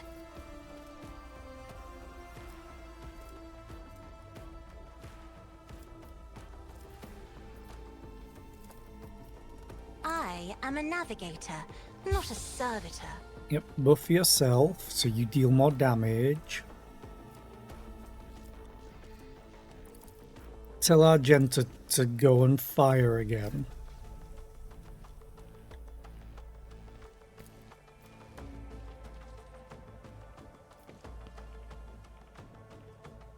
Oh, that's actually pretty funny. 0% to hit this.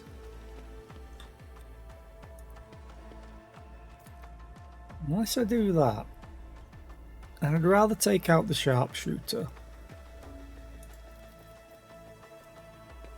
In fact, revel in slaughter, my little sister of battle. Then fire. 43% chance to hit. As the Emperor commands, Except she I should act. hit all the time because of the thing that she has. Still alive, unfortunately. Basically, she does single target bolter shots. They automatically hit. Which seems utterly broken. But I'm not complaining because it needs to be in this game. And then we'll just annihilate this poor guy. Another foe painted black. Poor guy. 169. Nice.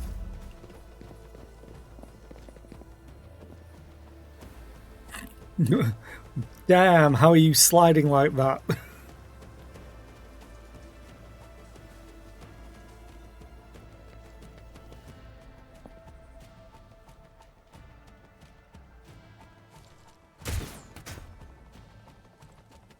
Hey, I dodged. You will perish for this affront. Hey, I didn't dodge. Combat servitors are scary. They really are.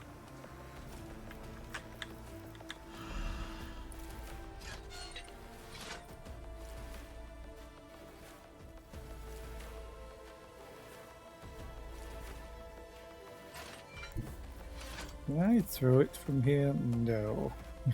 No line of sight. I'd have to go here, but then that's terrible. It's as good as done. Here's a mine. It'll be fine. I hope.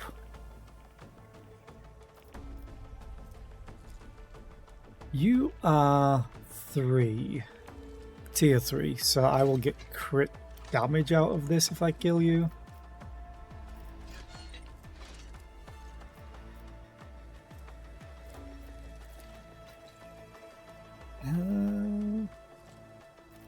Hang on a second.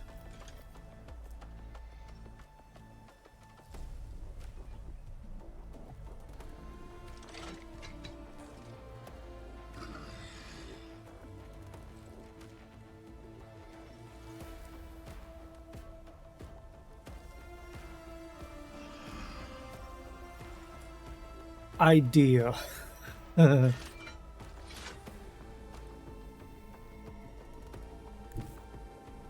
But I need to be here.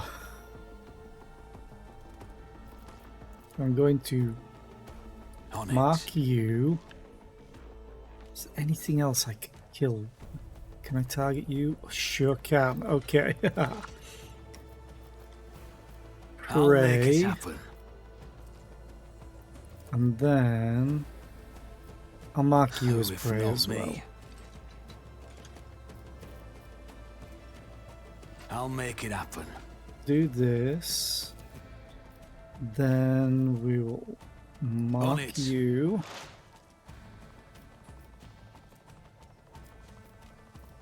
And I think I'll do tactical. Maybe, maybe not. No, maybe not. I mean, I could, but it would make this guy take not as much damage. So, fire, please kill. You never stood a chance.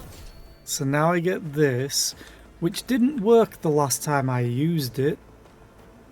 So we will hope it does this time. I'll see to it personally. Surefire plan. The bounty hunter simultaneously makes several attacks. The number of the attacks is equal to the number of prey in combat. I have 3. I literally just marked them. These attacks are equally divided among all prey in the bounty hunter's line of sight. The attacks always hit and always score crits.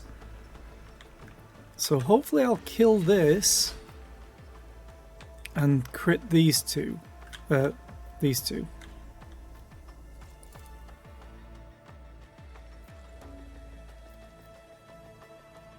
You should feel honored to witness this. You should have thought twice before crossing me.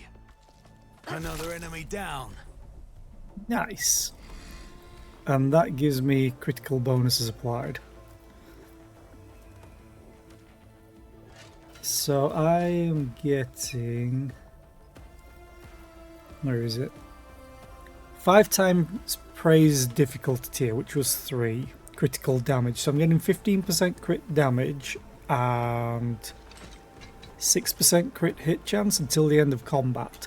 Only problem is I'm out in the open now. And that's not good.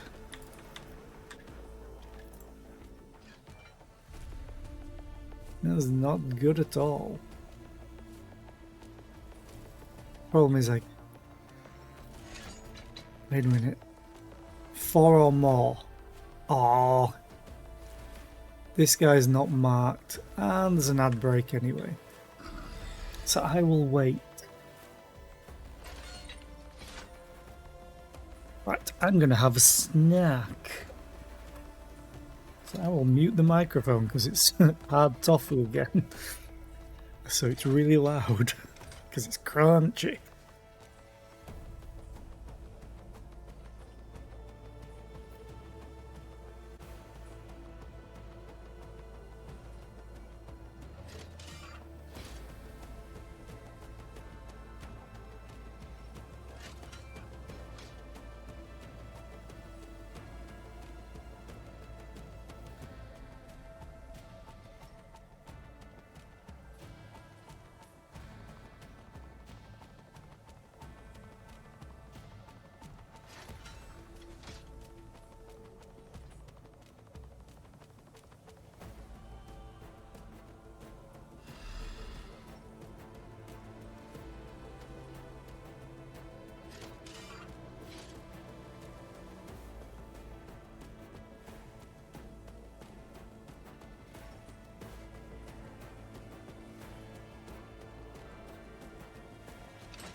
I really need more attacks for my main character.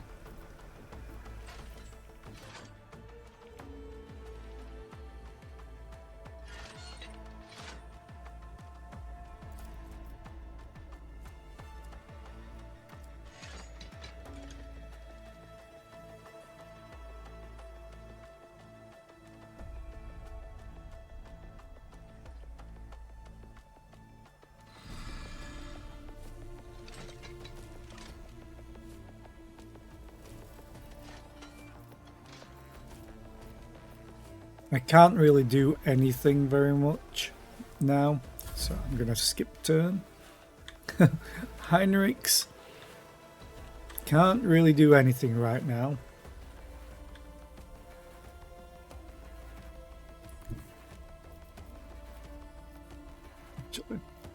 Let me just buff everyone here.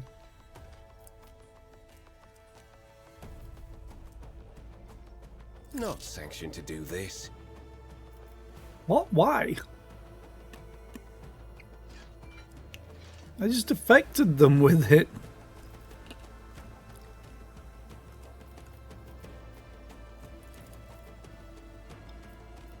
Let's see to it. I won't do that. Unless it's just because I can't see them all.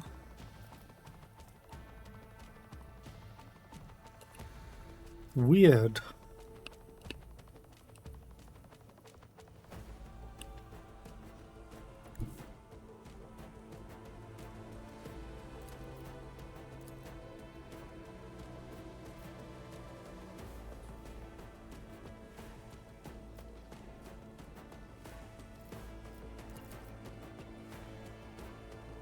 My god, he's really, really slow.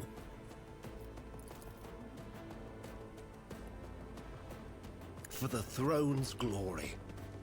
Yeah.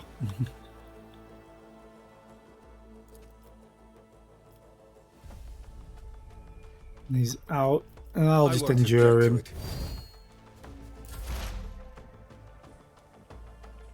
But look at the movement speed that Pascal has. He just runs around like a Terminator.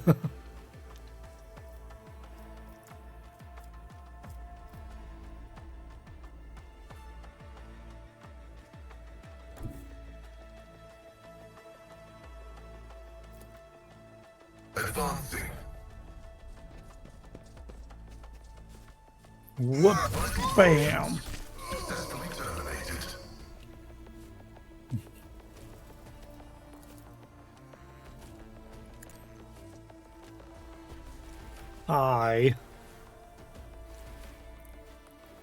Did I set my alarm today? Yes, I did.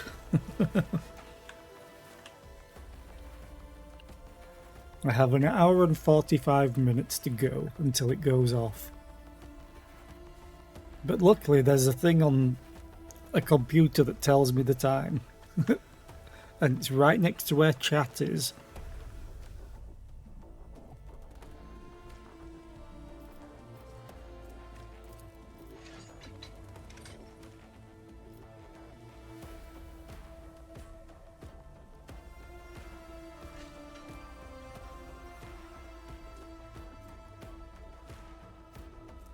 You have an auto pistol.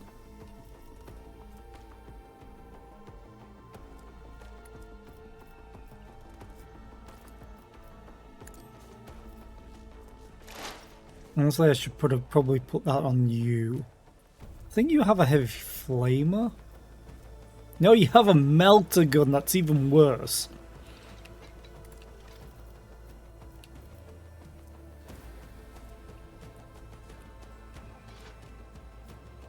Yeah, that's kind of terrible.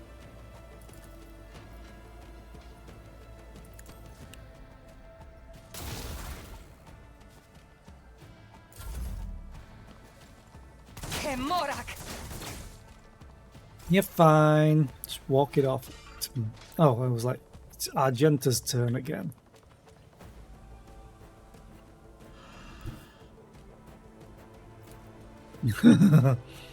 Will I even need the mine?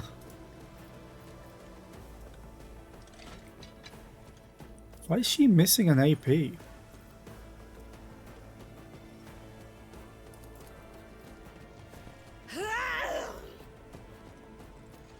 Doubt is for the weak. Thing is, the servitor's down here as well.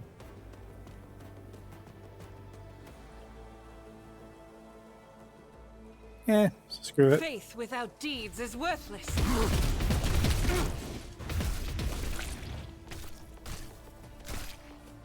One health. I think you die to the mine anyway.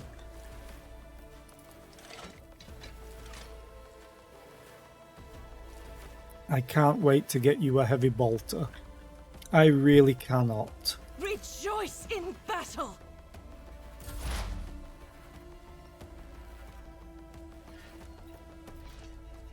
Okay. I understand your intent. Yeah, everyone's missing 1 AP. Why? Do we only get the extra AP at the start of turn? At the start of combat?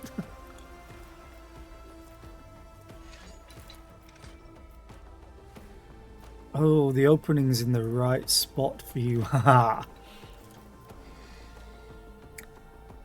Jesus! Bearing in mind, Death Whisper is supposed to do 25% of base damage. She missed anyway.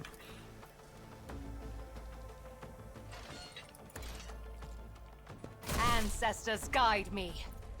That hurt.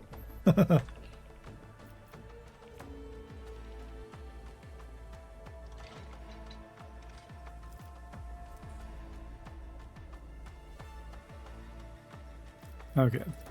May as well use this. Wait, do I have to target them?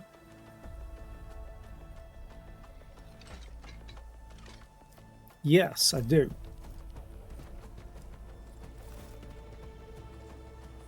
Now he slides on up.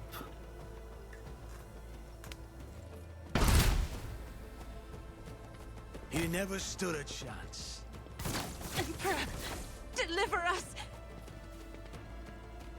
You shot Cassia? Oh, you were gonna pay.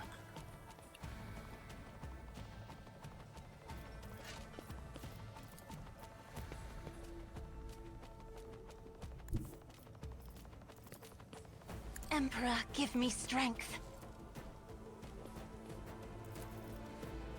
Feel sorry for this guy. He saw me throw down a mine and still ran into it.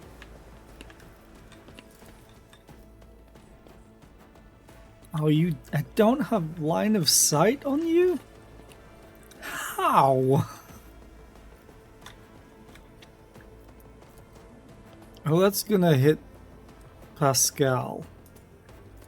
Oh, now I have line of sight. Oh, range. Wasn't line of sight, it was range. Oh well. Fire.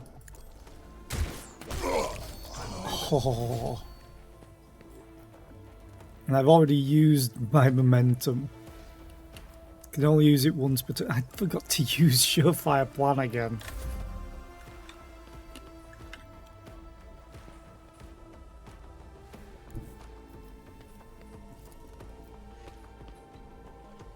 I have read tomes of military tactics. Okay, so... Hey, Argenta. In the Wanna name go of again? House Orcelio, I shall prevail. The enemies of the Emperor will be undone! I'll do it. They sure will. You know what, let's As revel the in Emperor slaughter commands, as I well. act. Fire. Doubt is for the weak.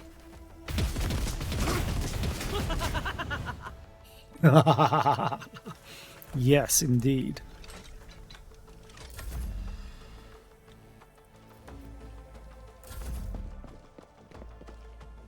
His ruby flashes are choking me. Poor guy ran away.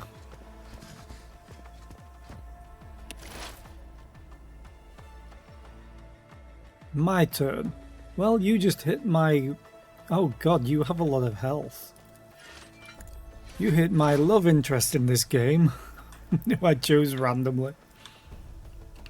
You know what? It's as good as done. Just plonk you down there. Who if not me? Hi. On it. Another enemy down. Bye. Hey Heinrich, so you gonna actually do something now? Oh, hi.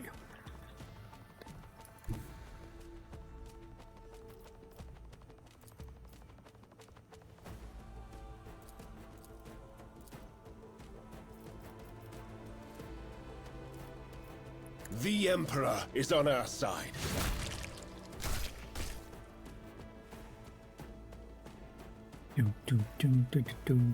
Let's see to it.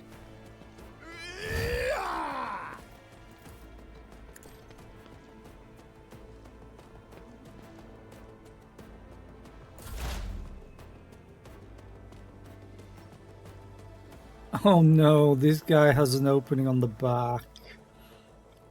Oh no. Insignificant value. Just clubbed him in the back of the head.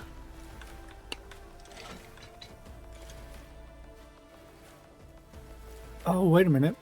Can I see the servitor? I can't. Maybe if I go up here? Now I can. And then you're out of range. How about from here? Ooh, I come from there? No. He's always out of range. Wait.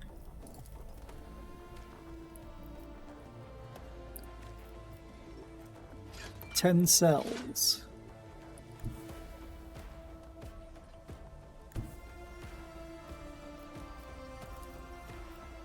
Oh, now I can hit him. These take damage from this ability. Explorators know one route. Forward. Running binary override.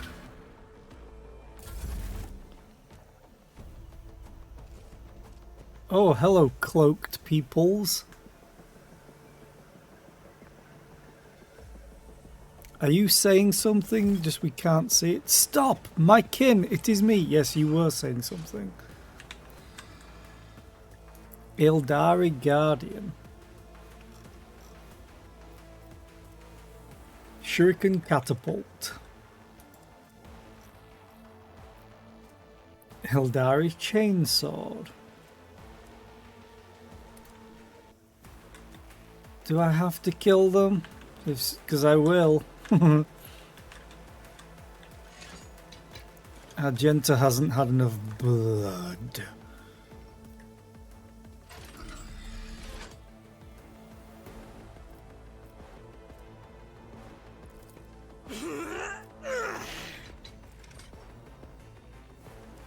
Okay, rapid fire. Then we shall do wildfire, because it costs 1 AP, to then use one of these for free. I think I missed this guy, or I hit one of them. So I'm going for the servitor. For you, my emperor! You didn't kill it. Really?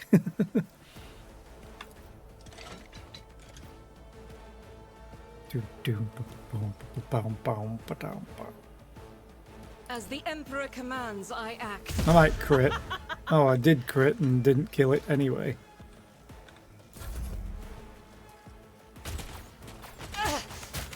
You will pay an even greater price. Damn. You hit like a truck. If I must. Create an opening. am not your Xenos pet, monkey. Monkey. If it serves your cause, I hear you moving. No more. Oh, Jesus. Stop, my kin. I will have to kill you. This helium is beneath me. Oh, you missed. Oh. God damn. Hey, nice dodge. Uh-oh. Hey, parry.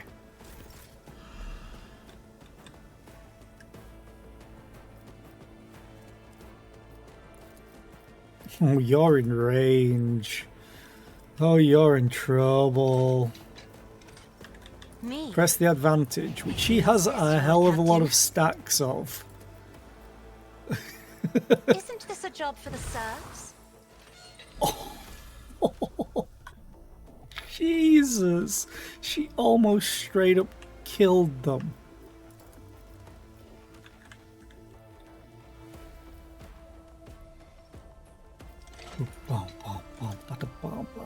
Me? Ile. Insist, Lord Oh, Captain. Iliet.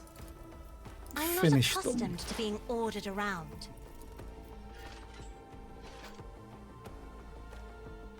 This is a free attack for her.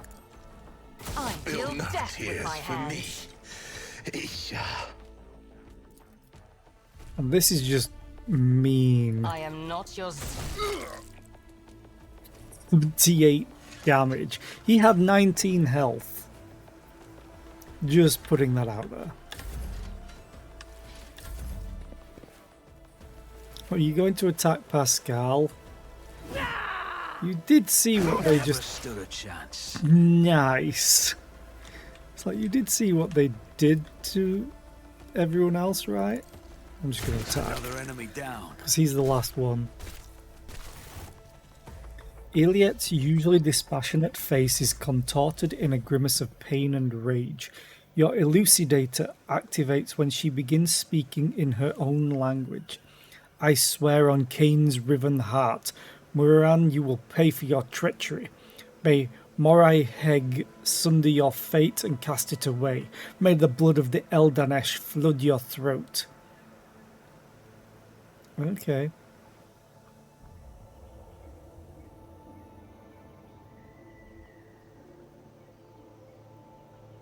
I don't know who you're talking about, but I promise I'll gladly help you pour the cup of suffering down their throat. Iliet closes her eyes, sucks in a breath through her teeth, and quickly murmurs something. When she opens her eyes, her face is once again a mask of cool serenity. She looks at you and begins to speak, this time in Low Gothic. Please excuse me, Elantak. I allowed the turmoil in my soul to win out over my reason. A slip like that could cost me more than you can even imagine. My very soul. I must be more careful, even in the face of treachery. Who is Muran? What treachery are you talking about? Muran is the one responsible for the rebellions against the ruler of Yanas, but allow me to tell you everything from the beginning. Please do, but make it short. We call ourselves the children of Assyrian. Eldari is another name of ours. We are the echoes of the great empire that once ruled the galaxy and created new worlds. The planet that you call Yanas is one such maiden world. The Lilathan, a haven that our ancestors made for their kin. For many millennia, only the shadows of our predecessors lived among the ruins. Until you humans came here. We are the heirs, and we are entirely within our rights to call the maiden world our own. However, our arrival is a tragedy, not a homecoming. Sorrow seeps into Iliet's voice. We belonged to a craft world, Krudarak, which fell on the border of this star region. Only the providence of the merciful gods allowed us to escape the fate that befell those whose souls perished amidst the stardust along with our abode. Yeah. Craftworld's a vast planetoid-sized spacecraft populated by Eldari. They're huge. His green visor flashing with interest, Pascal carefully clarifies. Which border exactly? You don't need to know that, Iron Monkey. I am aware of your looting practices. Okay, but what about mine? Which border are we talking about? It's of utmost importance. After the calamity, the Lilathan offered my kin a sanctuary, a place of respite in the ruins of our ancestors, under the canopy of the forests created by the wisdom of our world singers, living alongside your kind who reap the fruits of our labour with such vulgarity. You came to Yanis along with the rest of the Eldari. No, my path brought me to the Lilathan later. Iliet hesitates. By another route. It was Muran who welcomed me here. He was one of the surviving Farseers of Krudarak. He was with a handful of Assyriani who had escaped death and found the path here, to the destroyed cradle of our kind. They were outraged when they saw how the monkey had ravaged our flourishing garden. How are your kin connected to the uprising on the planet?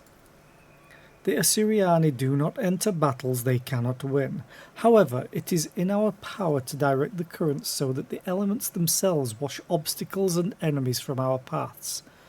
And so it was in this case Muran, the Farseer from Krudarak, saw a future without the monkey. Excuse me. I just need to cough.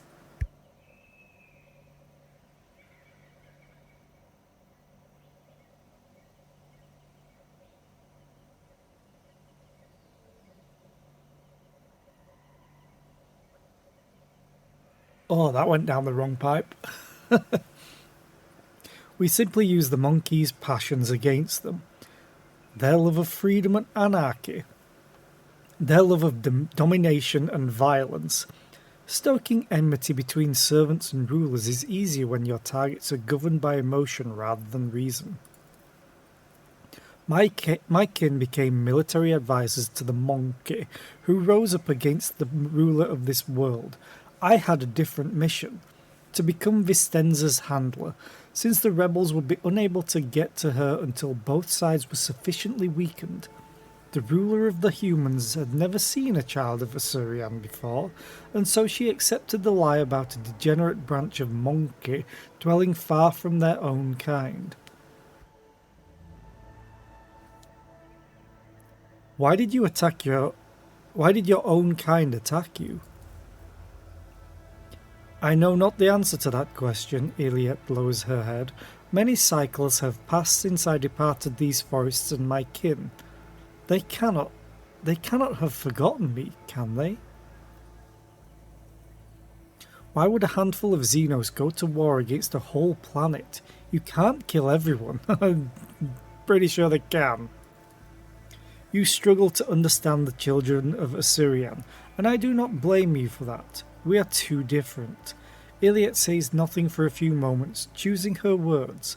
Monkey, walk blindly into the future. We choose the path, guided by our Farseers. Krudarak was the birthplace of the powerful watchers of things to come. Our leaders were selected from among their ranks, and their word was set in stone, unshakable like the universe itself. Muran, our leader here, is one of that group. The children of Assyrian are subject to his will, and he is subject to the will of his visions. Muran saw the Lilathan in a vision, suffering and crying out to be cleansed, and we did everything we could to rid the maiden world of the monkey. Our lives, our desires, all that is dust compared to the light of the path Muran has chosen for us. At least, that is what my kin believe.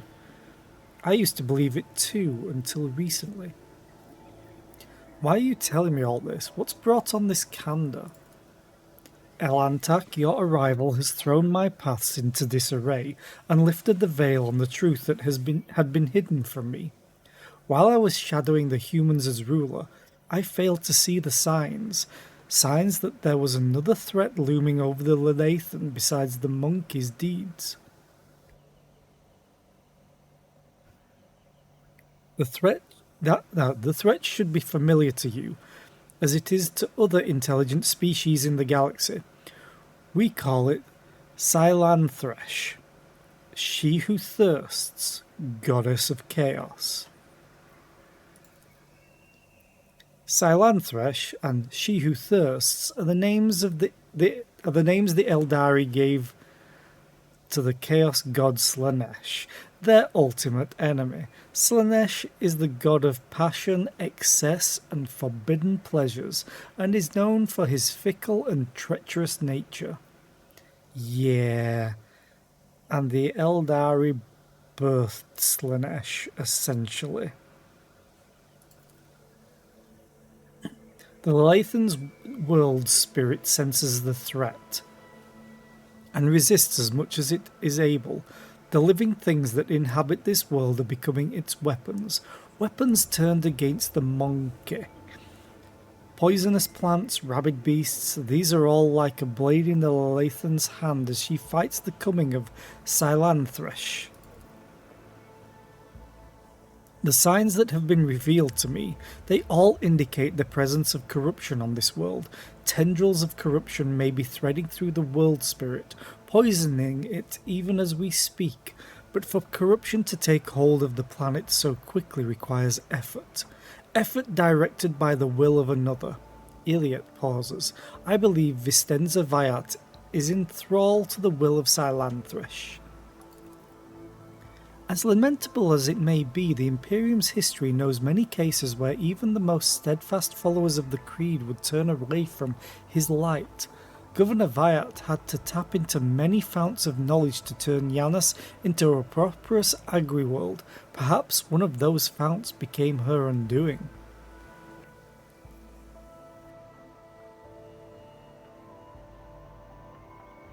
I do believe Vicenza is guilty.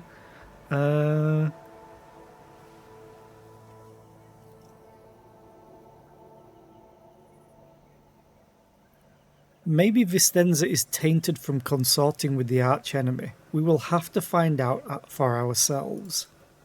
Perhaps the signs I uncovered have failed to convince you. I pray to the gods that other proof, something more comprehensible to you, will emerge to sway your opinion. I basically said, yeah, we should check and make sure, because I feel the same, kinda, but I want to be sure. Silantresh is deceitful and cunning. She subtly penetrates the soul, offering false perfection, luring victims into her web with promises of a wicked ideal. The ruler of the Monkey perhaps does not even know that her soul has been corrupted. If we want to meet with the leaders of the uprising, we better keep moving. But let me loot first. God damn. I'm guessing you're saying something? More enemies to face judgment. We are truly blessed this day. What? What? Who are we fighting? What? Remember, innocence proves nothing.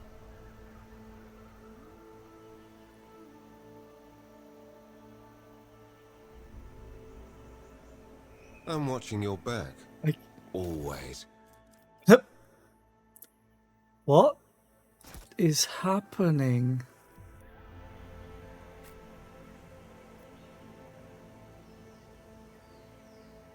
Do you require inquisitorial approval?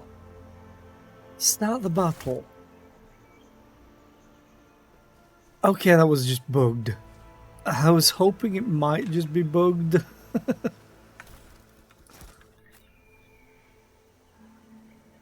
Okay. Give I always keep everything my to options me. open. All of the loots. I want it all, and I want it now.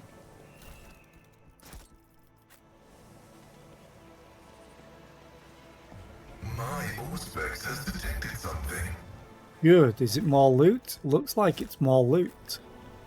It's more loot. Thank you, Pascal. Cargo. More goods. The floor of the bunker is littered with sleeping bags, backpacks, and rebels' meager belongings. Clothes smeared with blood, primitive data slates, half-eaten Nutribars. Well, before we go and explore over there, Always keep your eye on the prize. I have more loot. And Eldari loot. Oh, hi. Do-do-do. What are you? Spirit stones.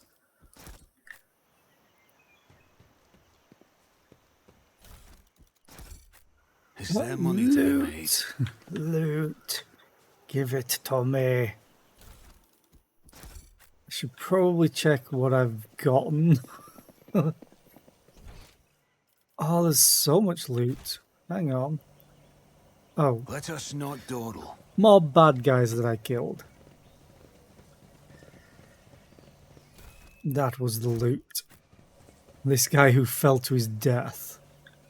Can I even... Oh, you run really fun.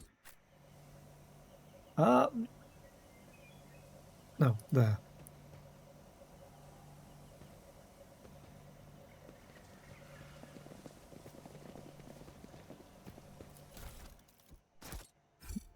Okay. In the dimness under the canopy, you notice the outlines of machines, portable generators that provide power to the camp. Some of the machines have fallen into disuse, and it would be impossible to make sense of the cables and wires strewn about the floor without the help of a tech priest. Pascal?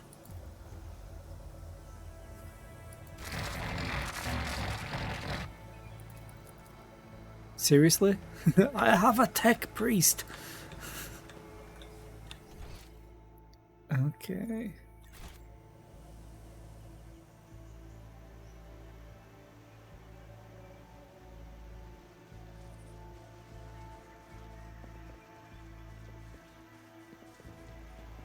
Okay, so I have to climb up and down. Okay. I skipped a bunch of stuff. So I'm going to go back this way, because... Nope, this way. Because it will give me some XP, I think. If I succeed this way. Thank God you got stuck. That's probably the best way of coming this way. Useless. Oh, you only took damage. There. I love this little path. Oh, hi. That seems like it should lead to somewhere. I should be able to climb up.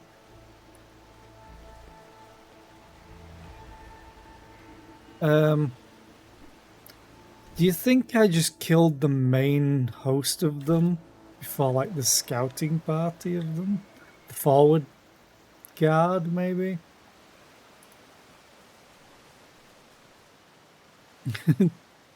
Keep your wits about you. Hey, everybody. Your reinforcements are all dead.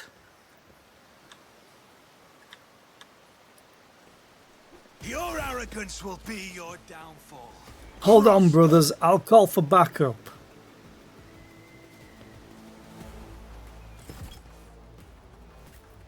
Okay. Oh. Oh, they all get to go before Argenta this time. Oh, that's unfortunate. Iliad, you can go there. Cassie is not going to get any cover. I can stay there. Cassie can stay there. Argenta, you can go here. Pascal. You're pretty quick. You can go and tank. Heinrichs, you're pretty quick. Well, not as quick as I would like. You can go and tank.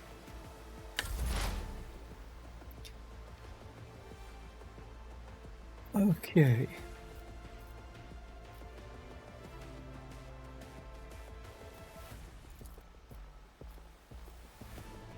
You have the most health right now.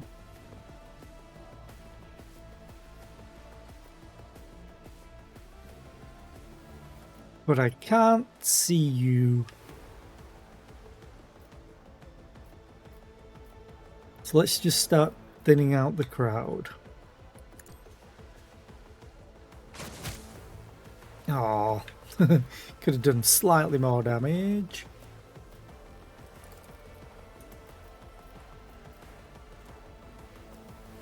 Let's do perfect spot. I am Besides not your attack. Xenos pet, monkey. Monkey. If it serves your cause. Then we'll hopefully kill both. No This more. always misses. Doesn't for the enemy, it does for me.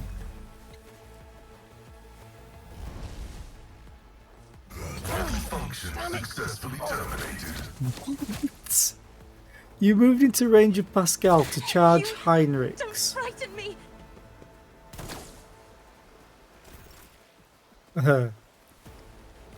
You don't frighten me. Yeah, well, Argenta is gonna go and frighten them. Just a touch.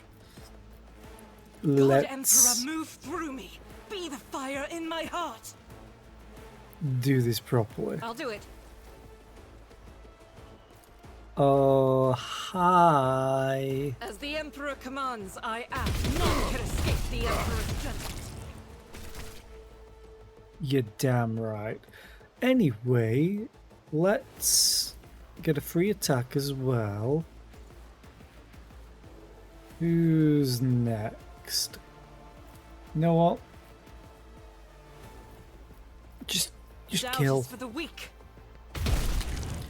Because there is a chance. What do I need? Oh no, I I need 43. I'll do it.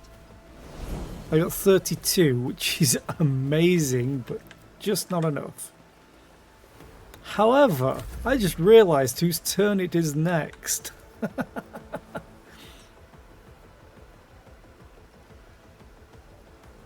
Yeah, screw it. Argenta gets to have all of the fun. Isn't this a job for the serfs? Do it again.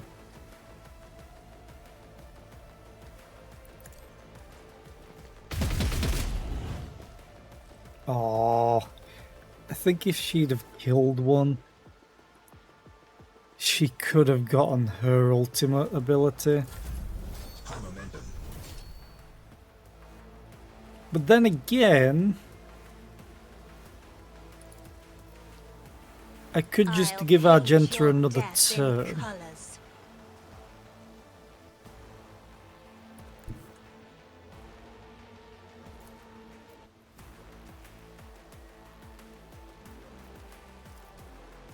Okay.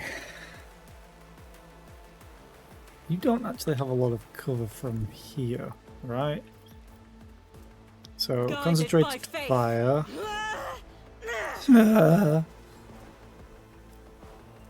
Rapid Faith without fire. deeds is worthless.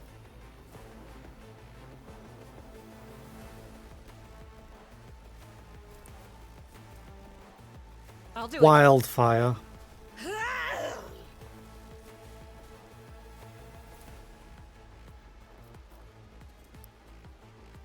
Doubt is Reload. for the weak. Open fire. Phew. Oh, you didn't even shoot at them.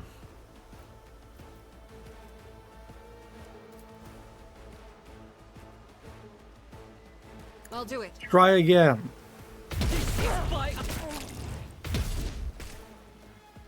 Also, she's getting AP back because she's killing them. Do you have enough bullets for this? eradicated.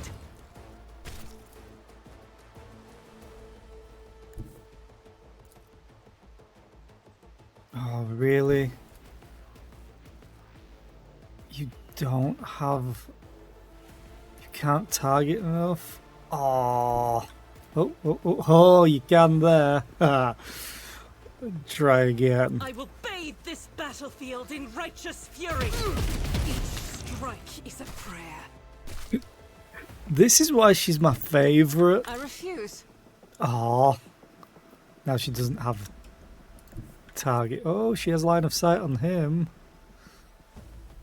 Go The for it. enemies of the Emperor will be undone. Oh, so close. She's just a one-woman army right now with the right abilities. And it could be so much better if I get her a heavy bolter. I cannot wait for the day that she unloads that thing. Anyway, that was a good turn. And it's still Cassie's turn, who has a shitload of movement right now. Okay. Press the advantage over there. Drowned in scarlet. She has like the most movement. If I may, try and die with grace at least. That guy's going to be awfully worried when he gets back here. If he gets back here. With his reinforcements. I'll call for backup. Yeah, they're not coming. The pad is speckled with black tracks and scratches. Judging by the evidence of landings and takeoffs, flying machines land here on a regular basis. It could be one of the local types of shuttles. I always keep my options open.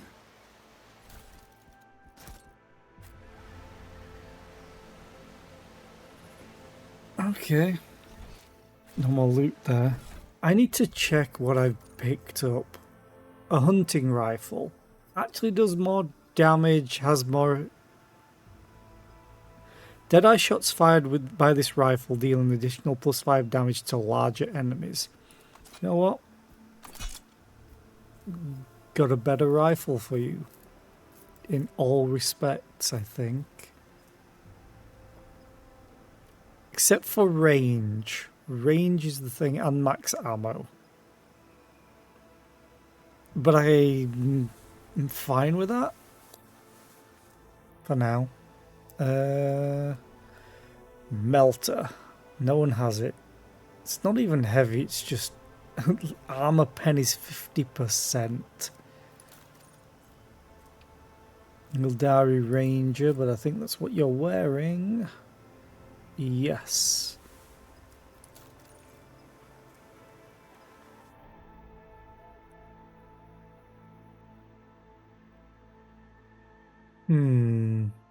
I may actually give her the shuriken catapult. The burst fire on it is insane. Also, this thing has so much range that it's kind of redundant.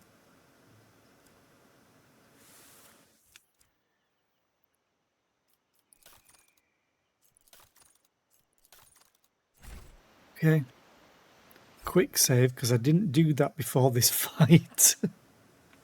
That could have been bad. Always keep your eye on the prize.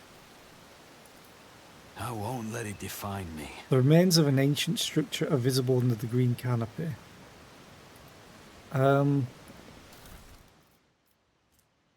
Scrappy Lasgun. Did he get dragged off when he went for help. Is there money to be made? 45% athletics check. Oof. What a shame.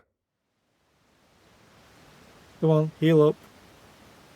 Thank you. The Inquisition taught me many things. 55% Medicaid.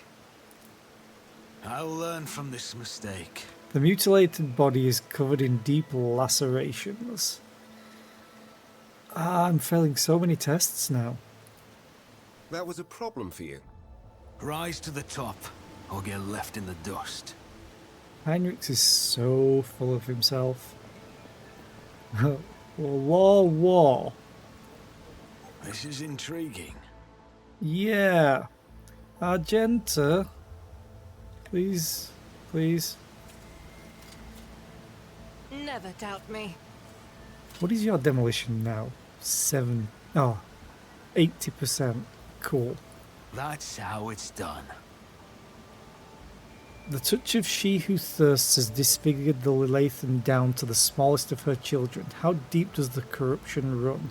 This plant, once a harmless shrub, has now completely changed. Its outer tissue has cracked from the juices swelling in its pulp and now oozing down the leaves in murky rivulets.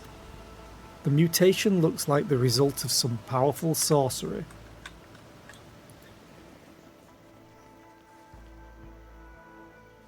Pay attention. Yeah. I'm glad that you guys pay attention. Duty prevails. Ooh, some gloves. These gloves reduce the recoil of all automatic weapons by 50%. Oh, goddammit.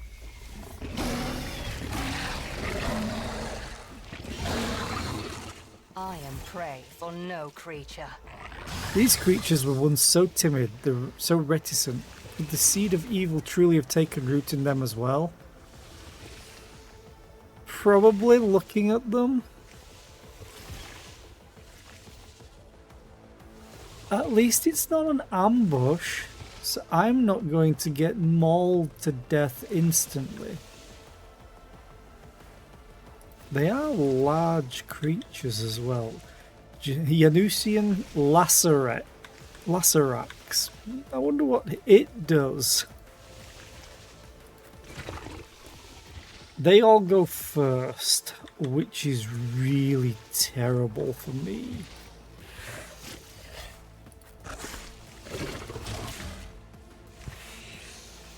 There's like no good spots.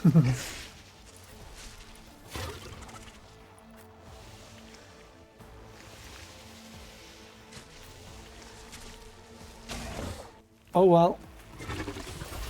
Let's see how this goes.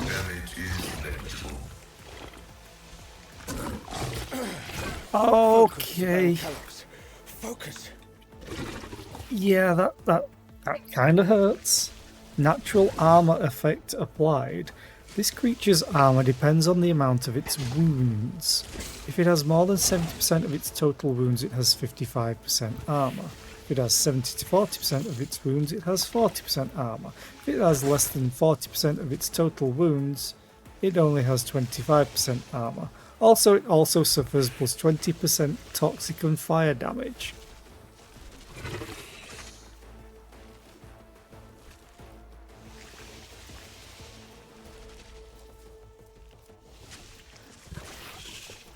Who has that?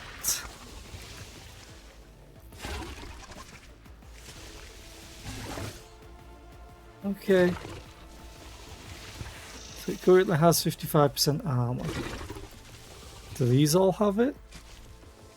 Yes, they do. Right, that's a cool way of doing natural armor. Really wish I could put the gloves on before this attack. Okay. Who goes next? You in particular. This tedium is beneath me.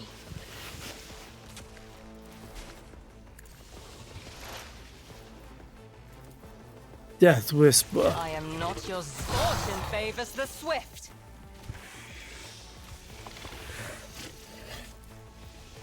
This doesn't do a lot of damage.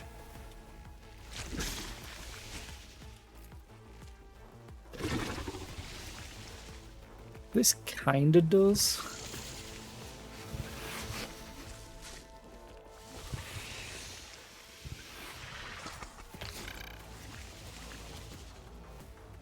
I understand your intent. Pew pew pew. No weakness is hidden from my sight. Oh yeah. Pew pew pew pew pew pew pew. What does it have on now? Natural armor's gone. It has a fresh injury or some. It has hemorrhage. Which I have 105 lethal. So it's going to take 10 damage. Okay.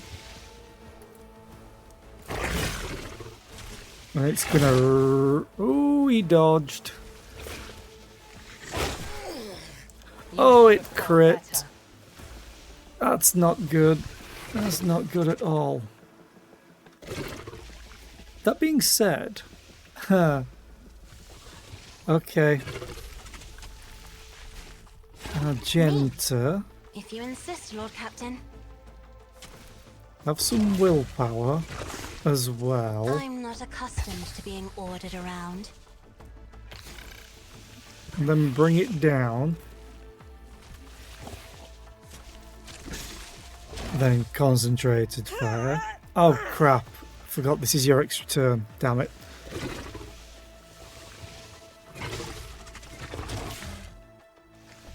Then again, she's next, I think. So maybe she keeps it? I should try that.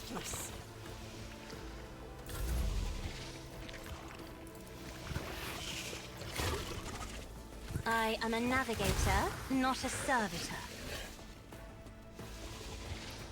Okay, end turn. Now it's Argenta's turn and she has the buffs on. Oh my god, she has the buffs on.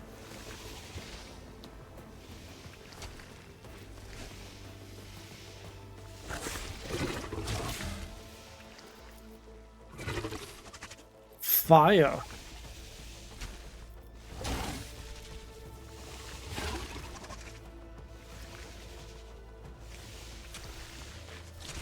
I'll do it.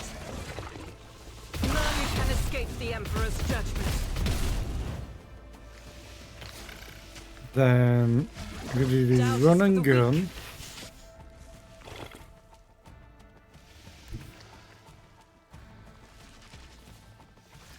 Move there. Move here. Rejoice in battle! Fire. As the Emperor can listen, fire is chosen. Then Furious Recital. Okay. She got 48 from that. Holy crap. That's because I bumped up her willpower. Yeah, okay, I need to start doing that more often. It's my turn. Now I'm in danger.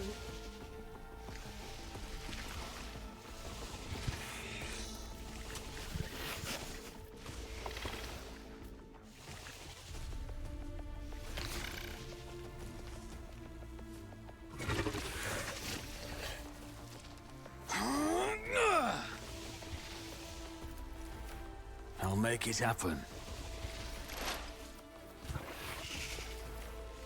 I should probably do tactical knowledge.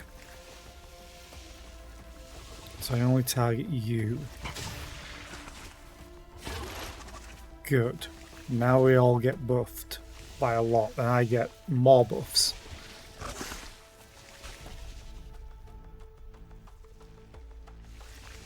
It's as good as done. I'm gonna mark Who, if all not of them me? as prey. Because it's free. I'll see to it personally. I'll make it happen. Then 25 to 31, 32 to 39.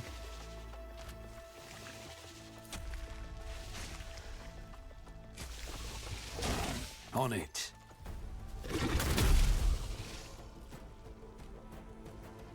Bestial rage effect applied. Oh, okay. Thanks, I guess. Pascal, this thing goes next, then the other healthy one. My vow is to serve. I think I might get that buff.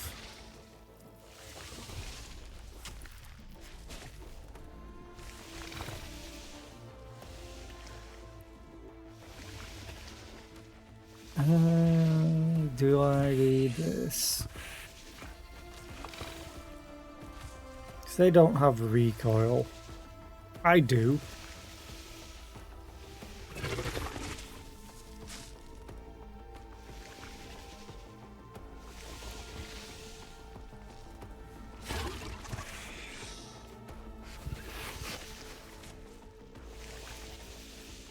Request approved.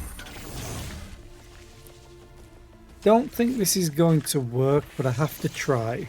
If I can knock it prone after the ad. I'm going to quickly go to the toilet. I need a pee while we wait. Also, Pascal has what? 19 movement right now. Anyway, be right back.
Okay.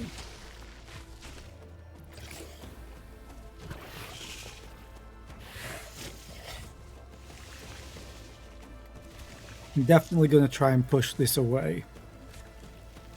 Running binary override.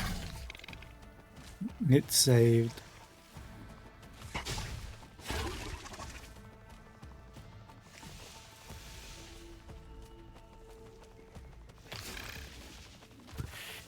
Jesus, that's a lot of stuff.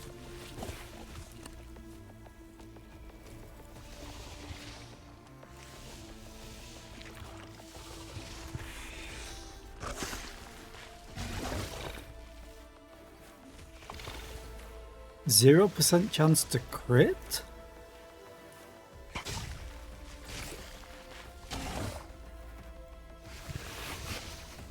Okay.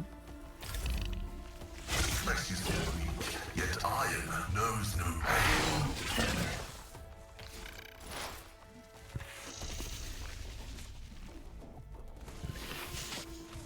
Now this is the problem, because she's currently in melee range. And leaving it will mean both of them get an attack of opportunity.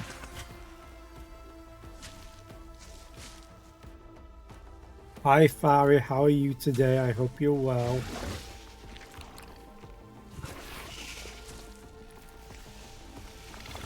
Don't know if grenades trigger attacks of opportunity. If it does, she's dead. If I might. Don't you die on me now.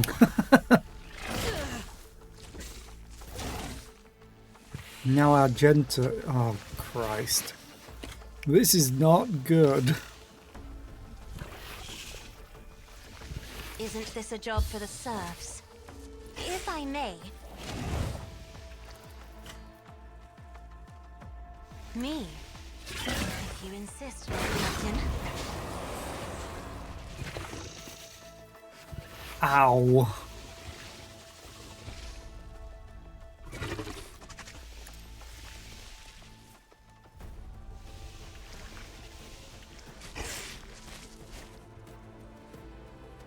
They aren't stunned, I don't think, no.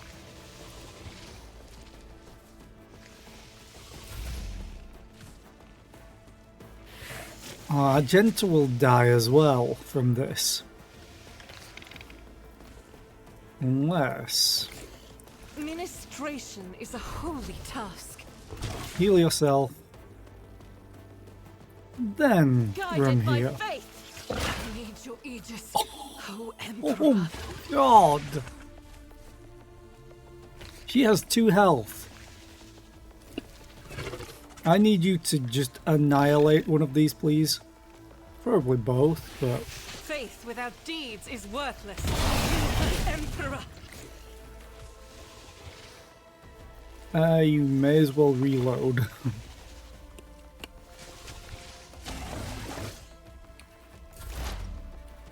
My turn. This sucks.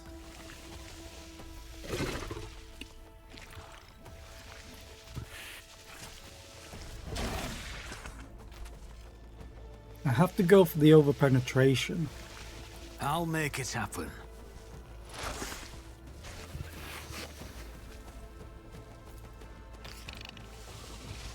Wait, I'm dealing 112 to 139? This is my hunting rifle. Oh, wait, they're larger. I'll see to Please it hit both. personally. You never stood a chance. Double kill. Nice. Now I can't do very much.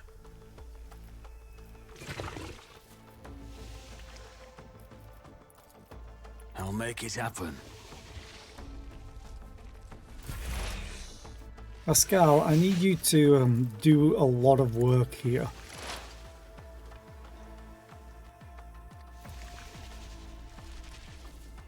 The Omnissiah knows all, comprehends all. I think Pascal might be dead, although... Running binary override. Uh-oh.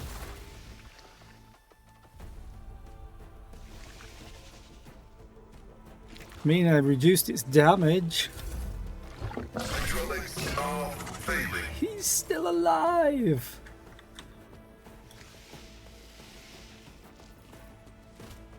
I'm not accustomed to being ordered around.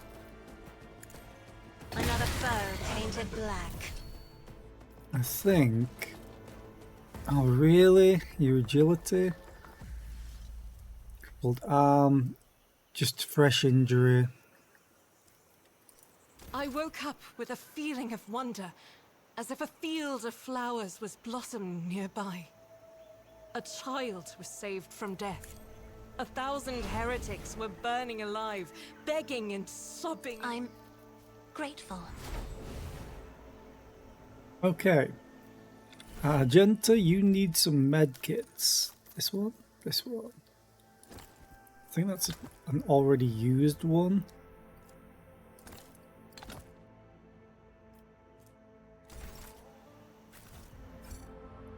That hurt like hell. That could have gone very poorly. But it didn't. This Vox Tower was assembled from parts clearly not intended for such a use. Among the support beams and plasteel sheets you see arches from containers and fasteners from agri-cisterns.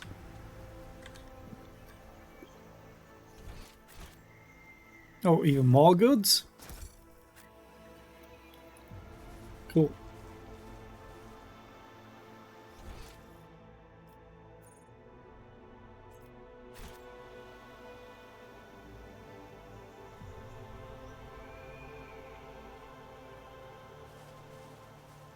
I see more rebels.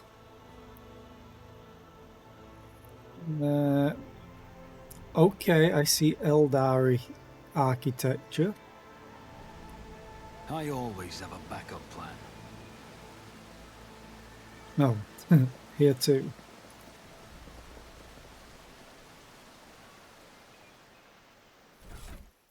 I also got some gloves, which I think would be great for Argenta.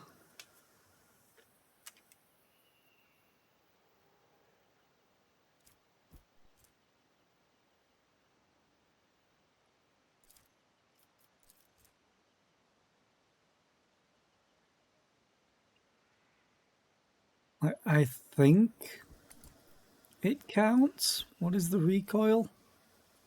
25. Does this update? Still says 25.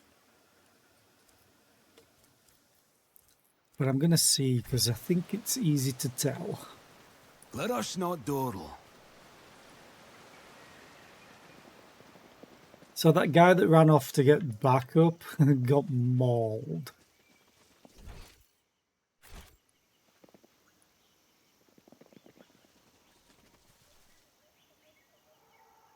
Keep your wits about you.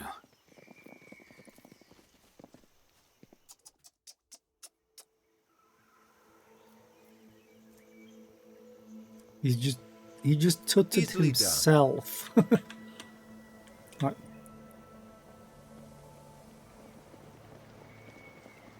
I always keep my options open.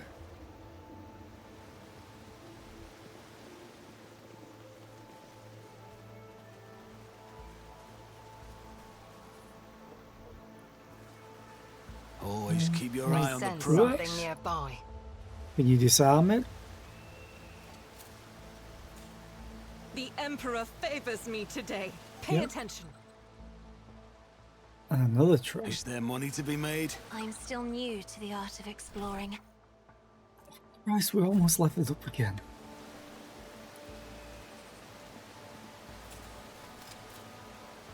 I failed.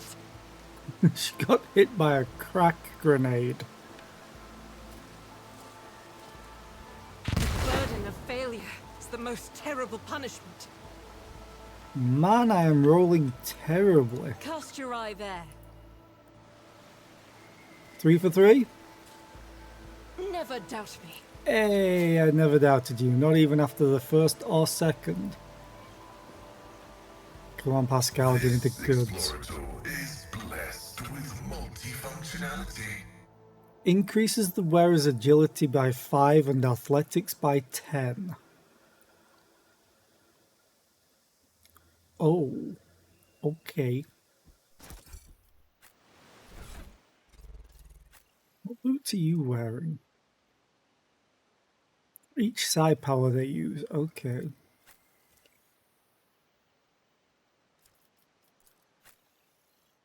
You can't wear these. If the wearer kills 2 or more enemies with a single attack, the attack doesn't spend all of the wearer's MP. She has burst fire, so she's got more of a chance of these proccing.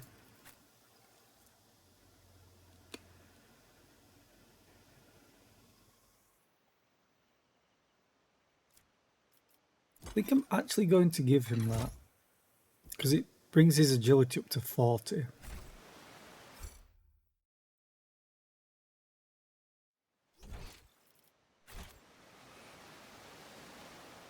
Let us not dawdle.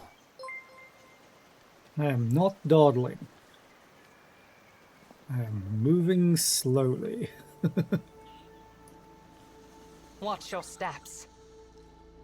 Oh, that's a great timing. Pascal, Keep your turn wits around. about you. I am satisfied with your performance for the maintenance rites on your equipment, although some of your prayers are unfamiliar to me. Who are you talking They are to? rites performed by the Imperial Knight pilots of my world. I must commend you on the delicacy with which you expressed your suspicion that I was deviating from dogma. Okay. I'm restless. Yeah. Carry the Emperor's will as your torch. This task should have been accomplished easily. Oh, it was Lord Xenos. Ooh. Yeah, that sucked. Hi Puncher, how are you today? I hope you're well. I had meatballs, but in gravy instead. And then just chips and veg. I always get the job done. The runes form the lines of an ancient Xeno poem that tells of the creation of Lilathan, of turning a lifeless dead world into a blooming garden. What's a peculiar thing?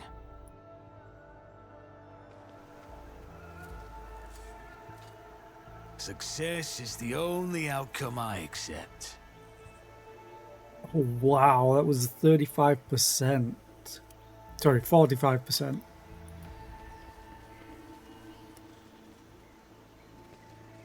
You really don't want me coming down here, do they?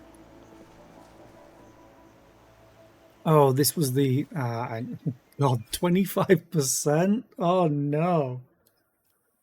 Operation See? Right there. successful.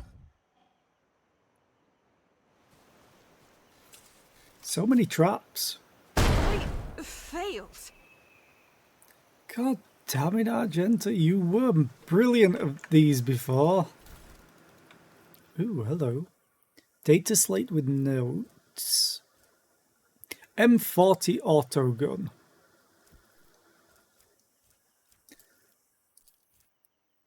Kurt, I know it's been rough for you since the meeting by the ruins. First contact leaves an impression on everyone. But when I recommended you to the commander, I never thought you wouldn't have the stomach to process the truth. Think what you want, but I'm still your friend. I don't want anything to happen to you because of your stupidity. I saw your bag with the packs of Dutrubars that our lads brought from the settlement, and if you thought no one would notice a couple of clips missing from Torben's backpack, you thought wrong. I want to give you a chance. Return the goods. You know, every Nutribar counts these days. The stuff that grows in the forest is no longer edible, and we're in need of weapons more than ever. I can guess why you need all this. You want to split, abandon our cause, go back home, and pretend nothing happened. But I'm not writing this to appeal to your conscience. I just want to say that you're a marked man now, Kurt. After meeting the higher-ups, cutting and running is the worst thing you can try to do. They are watching those who've seen them. They won't let you leave. Let's talk. Just talk, you and me, in private. Let me know when you're in the camp. Yeah, I'm guessing that didn't go very well. I always keep my options open.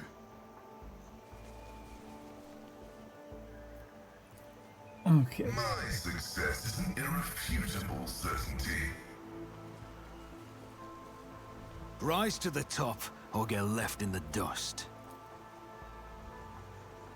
In the back of the corpse's head there is a strange narrow hole that does not look like it came from any conventional Imperial weapon. A hole like that could have been left by a thin blade piercing the skull.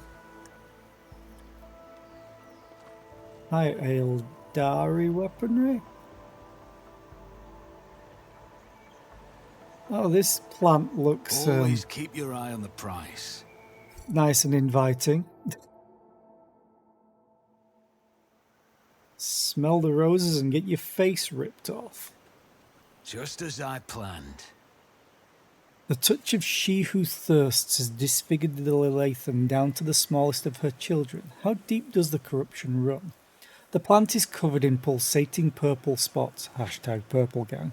Young shoots are already covered in similar marks, clearly a sign of mutation, not a disease. The rippling water is having a probably not the intended effect on the tree above it.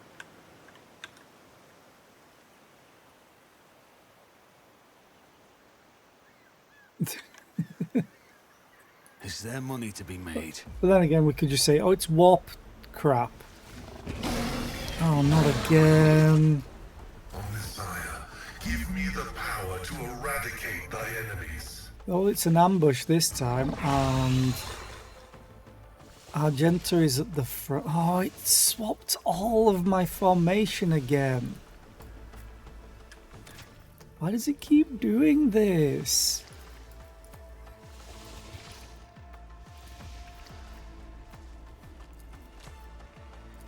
Oh, they're going to attack.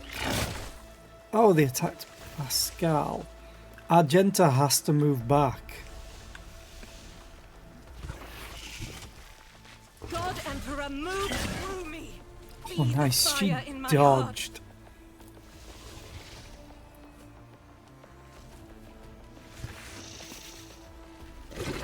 Okay. As the Emperor Concentrated commands, I fire. act. Doubt is Rapid for the fire. Open fire. weak. This is why I was chosen. Pretty good. As Run the and Emperor gun. commands, I act. But you're just gonna run a little bit further back. Actually, that'll do. And then fire a I single will shot. bathe this battlefield in righteous fury. And then I'm gonna skip the rest of the turn. Iliet. You go here. Your burst fire is kind of terrible for this. Swift and silent. Silent. I'm going to attack you first. Fortune get- favors the swift. The laceration thing on. The hemorrhage. Then I'm going to attack you.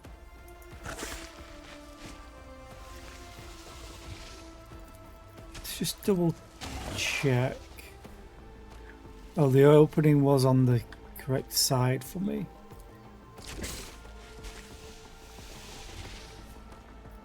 Okay. Fire! And kill. Cool. Right.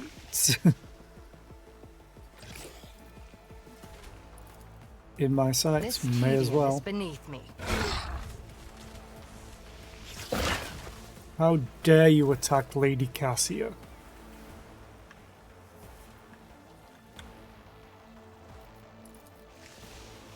I am a navigator, not a servitor. Boom, ba, ba, bow, ba, ba, bow, bow, wow, wow, wow, wow, wow, wow. Fire at will. Faith without decree, my Emperor. And then Furious Recital. Doesn't go up a lot because there's only one creature.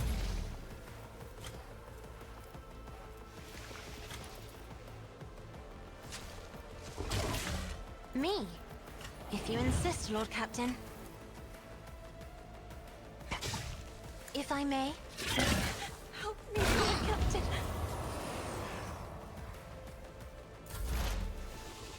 Hey, Pascal. As Smash. the tactical imperative dictates. Oh, you bit harried? Oh, you son of a bitch. The scriptural prognosis is Okay, favorable. everyone get damaged on this thing.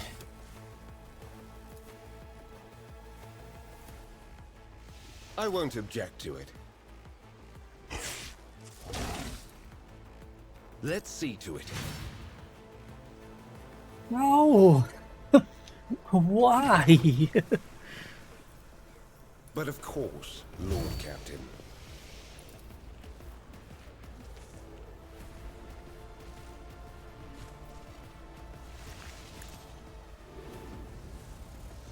It even affected. It is good. Oh, it's my turn. I forgot I existed. I'll see to it Dun, personally. dun, dun, dun, dun, dun, dun, dun, dun, dun, dun. I refuse. I'll make it happen. Pew pew. 93 damage.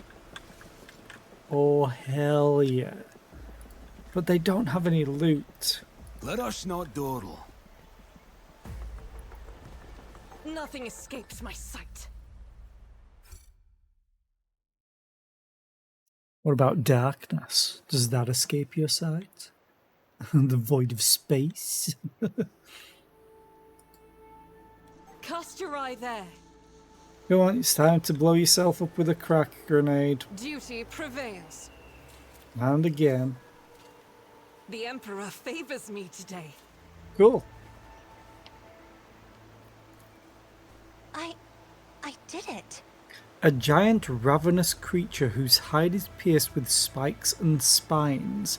The skin around the growths is inflamed as if the protuberances have appeared recently, causing the creature pain.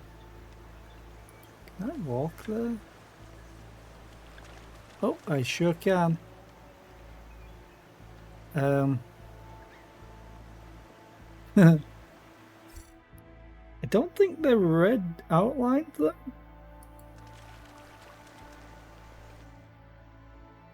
Conversation?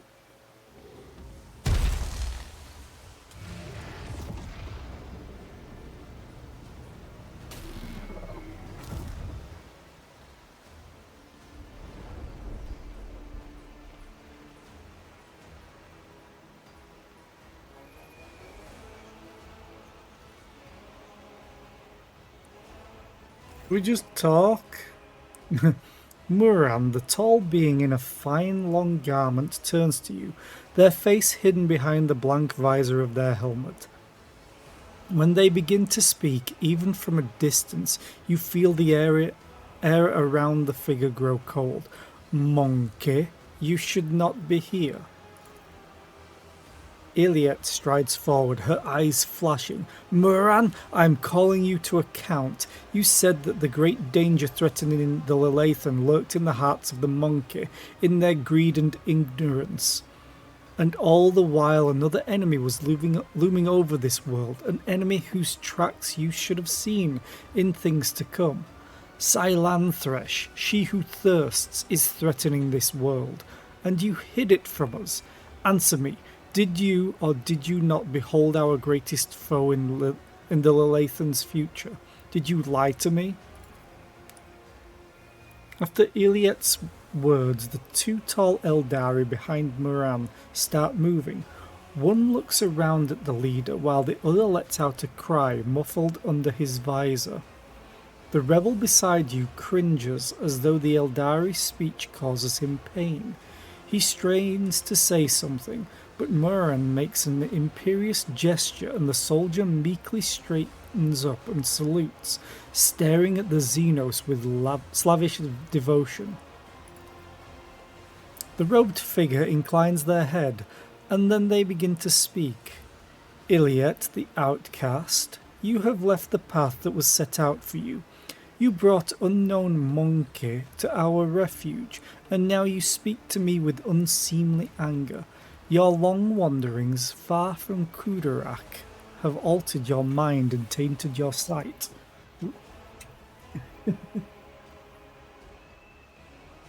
Just need to check something on my phone real quick, and I have my computer case open because I haven't de-dusted it, so I just punched the door.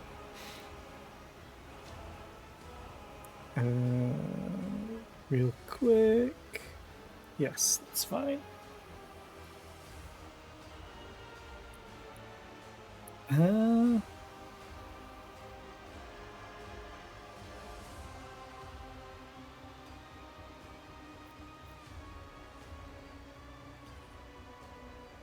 Stop pretending I am not here. I have come to discuss the situation on Yanis.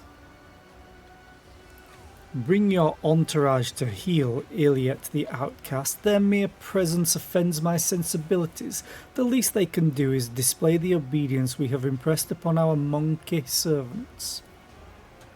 This Elantak was the first person to discover the coming of Silanthresh, one of those whom the monkey call Chaos Gods. Without him, I would still be deceived by your words about destiny and the true future.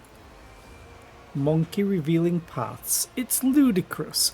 Monkey bring pain and strife, in our time and for all time. How can you trust a monkey after what we taught you?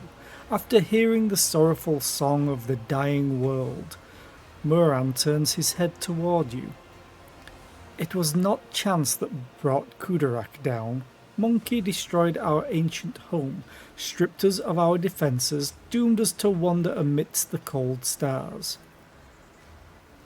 The colours of these Xenos are painful to behold, but there is just as much pain in their hearts. Or could it be fear? Despair? I cannot tell. The hues are too strange, too... Cassia flinches and a trickle of blood runs down her cheek.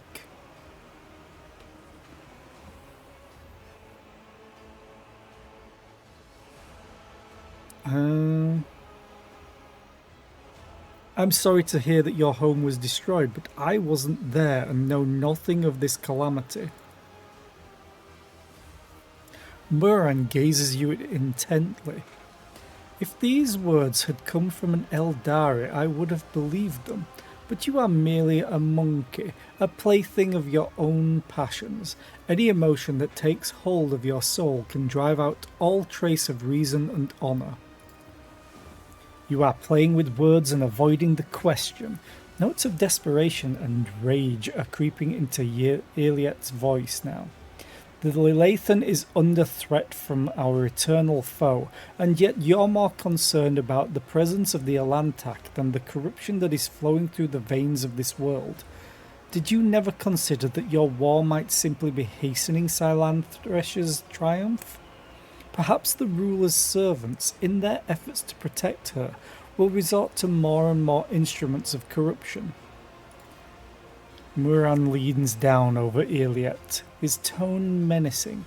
You left Kudarak in our darkest hour to gratify your ego. You came to us on the Lilathan, and I accepted you as one of our own. I even gave you a real purpose, Iliet the outcast, and you dare to insult me, a Farseer? It was a mistake to let you into our circle. You have turned our efforts to survive into dust with your own hands.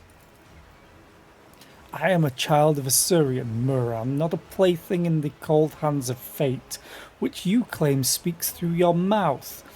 My choice of path is no worse than yours or any other Eldari's, and my path calls me to fight our true enemies, not eradicate the monkey. If it comes to it, I will stand with them, for this Elantak can see what you are blind to, Farseer.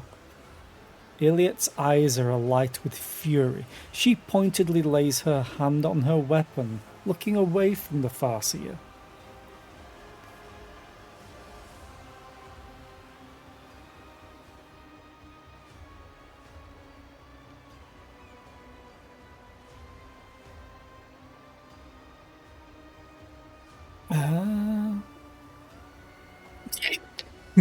That's such a funny line. I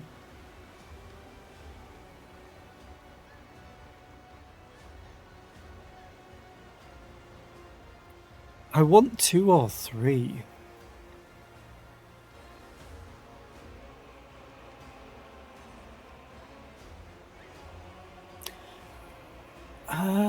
Thing is, he might respect calming down more, but I'm going to go for 2.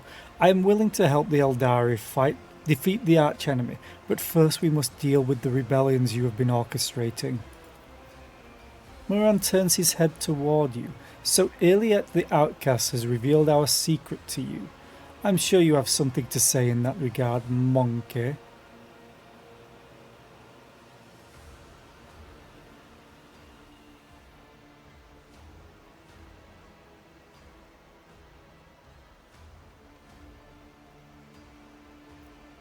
You can just, I wonder if you could be like, in the name of Slanesh.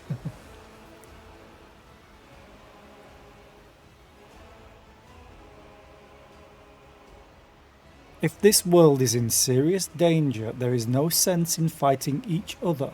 Let us deal with our common enemy together. The name of that danger is Monkey, and I will see to it that the Lilathan is purged of those defiling her face. Then again, there is one way to prove to me that the Monkey truly do care about the well-being of their captured world. Eliminate the ruler of the Monkey sojourning on the Lilathan, and relinquish the governing of this world to me and my kin. The Lilathan herself will stand as surety for our agreement, as will your compatriots who live on it, and the profit that you will gain by tilling the maiden world. Muran tilts his head to the side. Our human helpers will replace the leaders of the Monkey. We will be the ones who govern the Lilathan from the shadows. And where's my guarantee that the planet and its inhabitants will be safe? You have the word of a child of Assyrian, who venerates life far more than any of you. What is more, Monkey, I have not the slightest desire to inflict harm upon the Lilathan, the land of the Eldari's ancestors. Muran says nothing for a few moments, then adds mockingly, I suppose my demands can be considered a gift for the likes of you.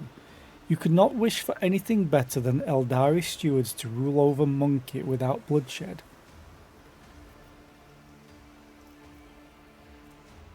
Ooh.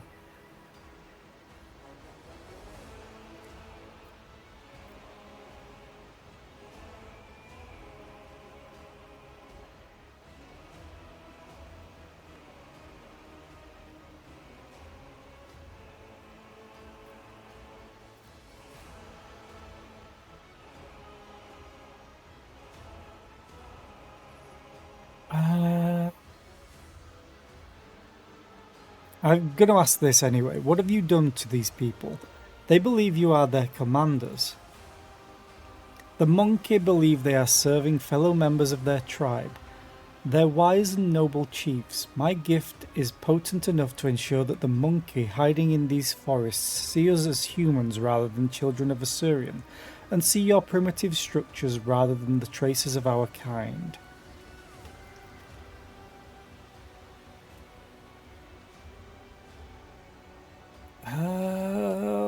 Okay.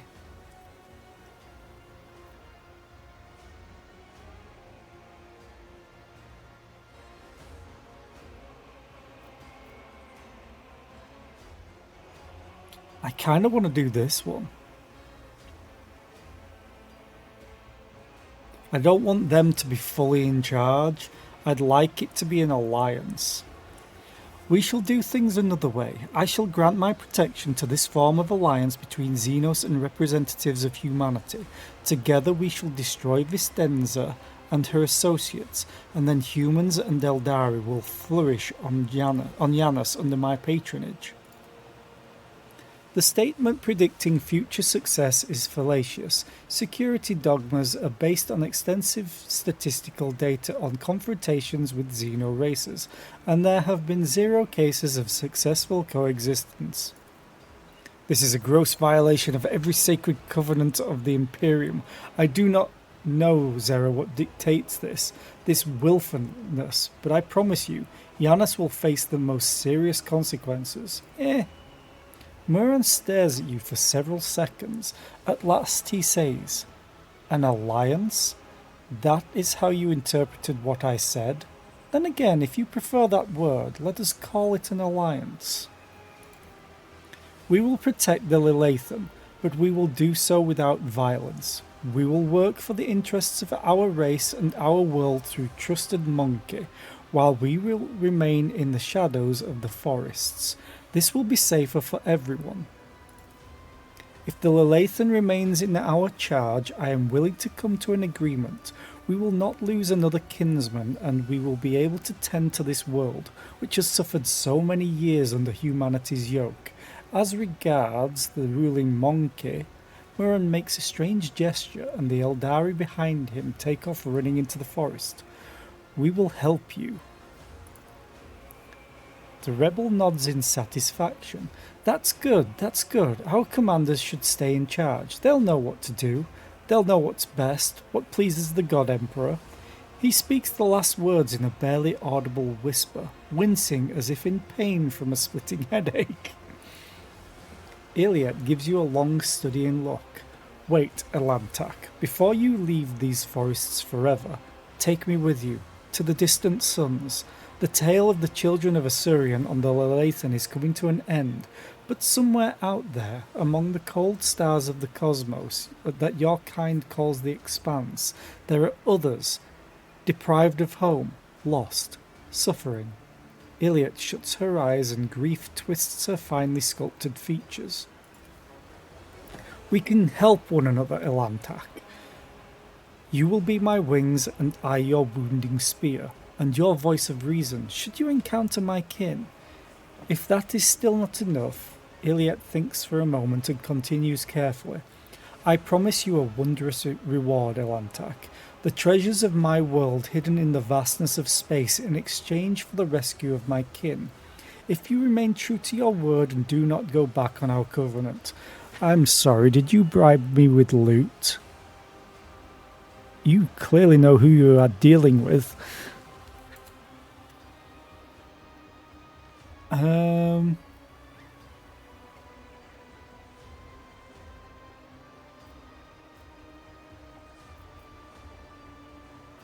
"And your kin from Yanis do not object to sending you. Thrones know where to look for the survivors all on your own." Iliad opens her mouth, but Muran cuts her off. "Go on, outcast. Your place is on the meandering roads of space, not among us."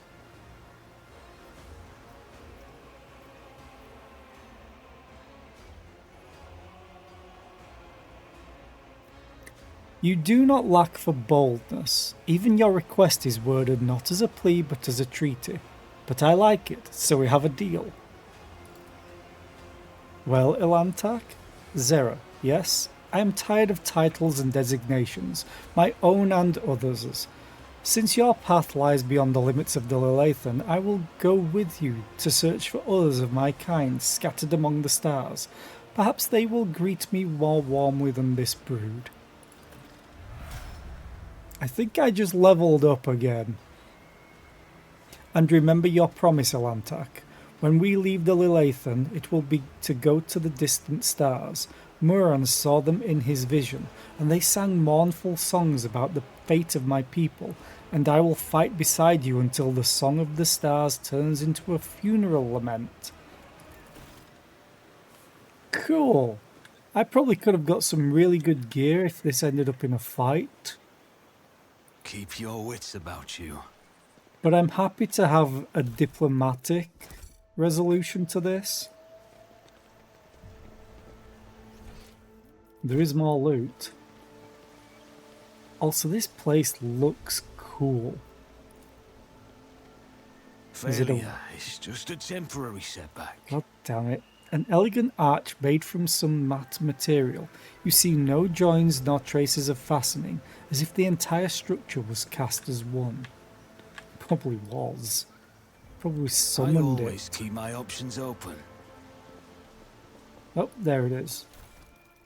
And we get an Orthlak Mark IV.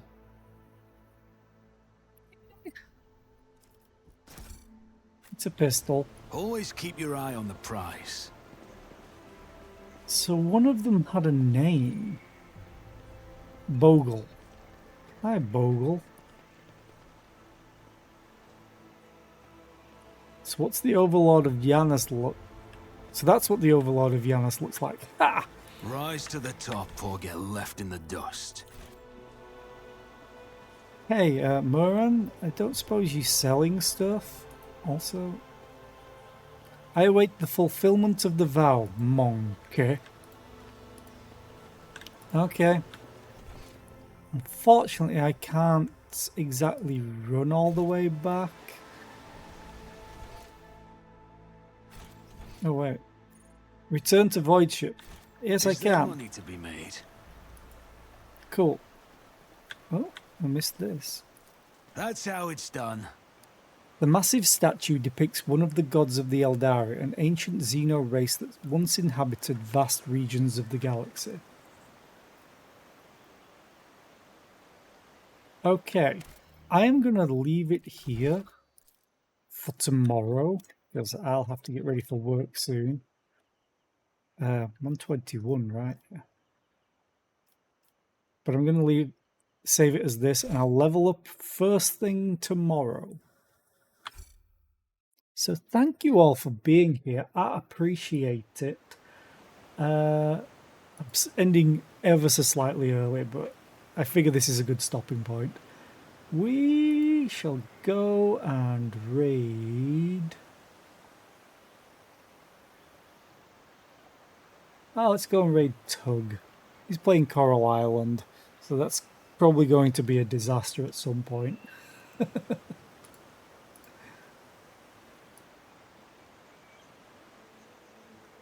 So yeah, thank you all for being here. I will be back tomorrow with more of this.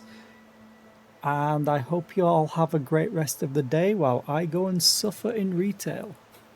Bye.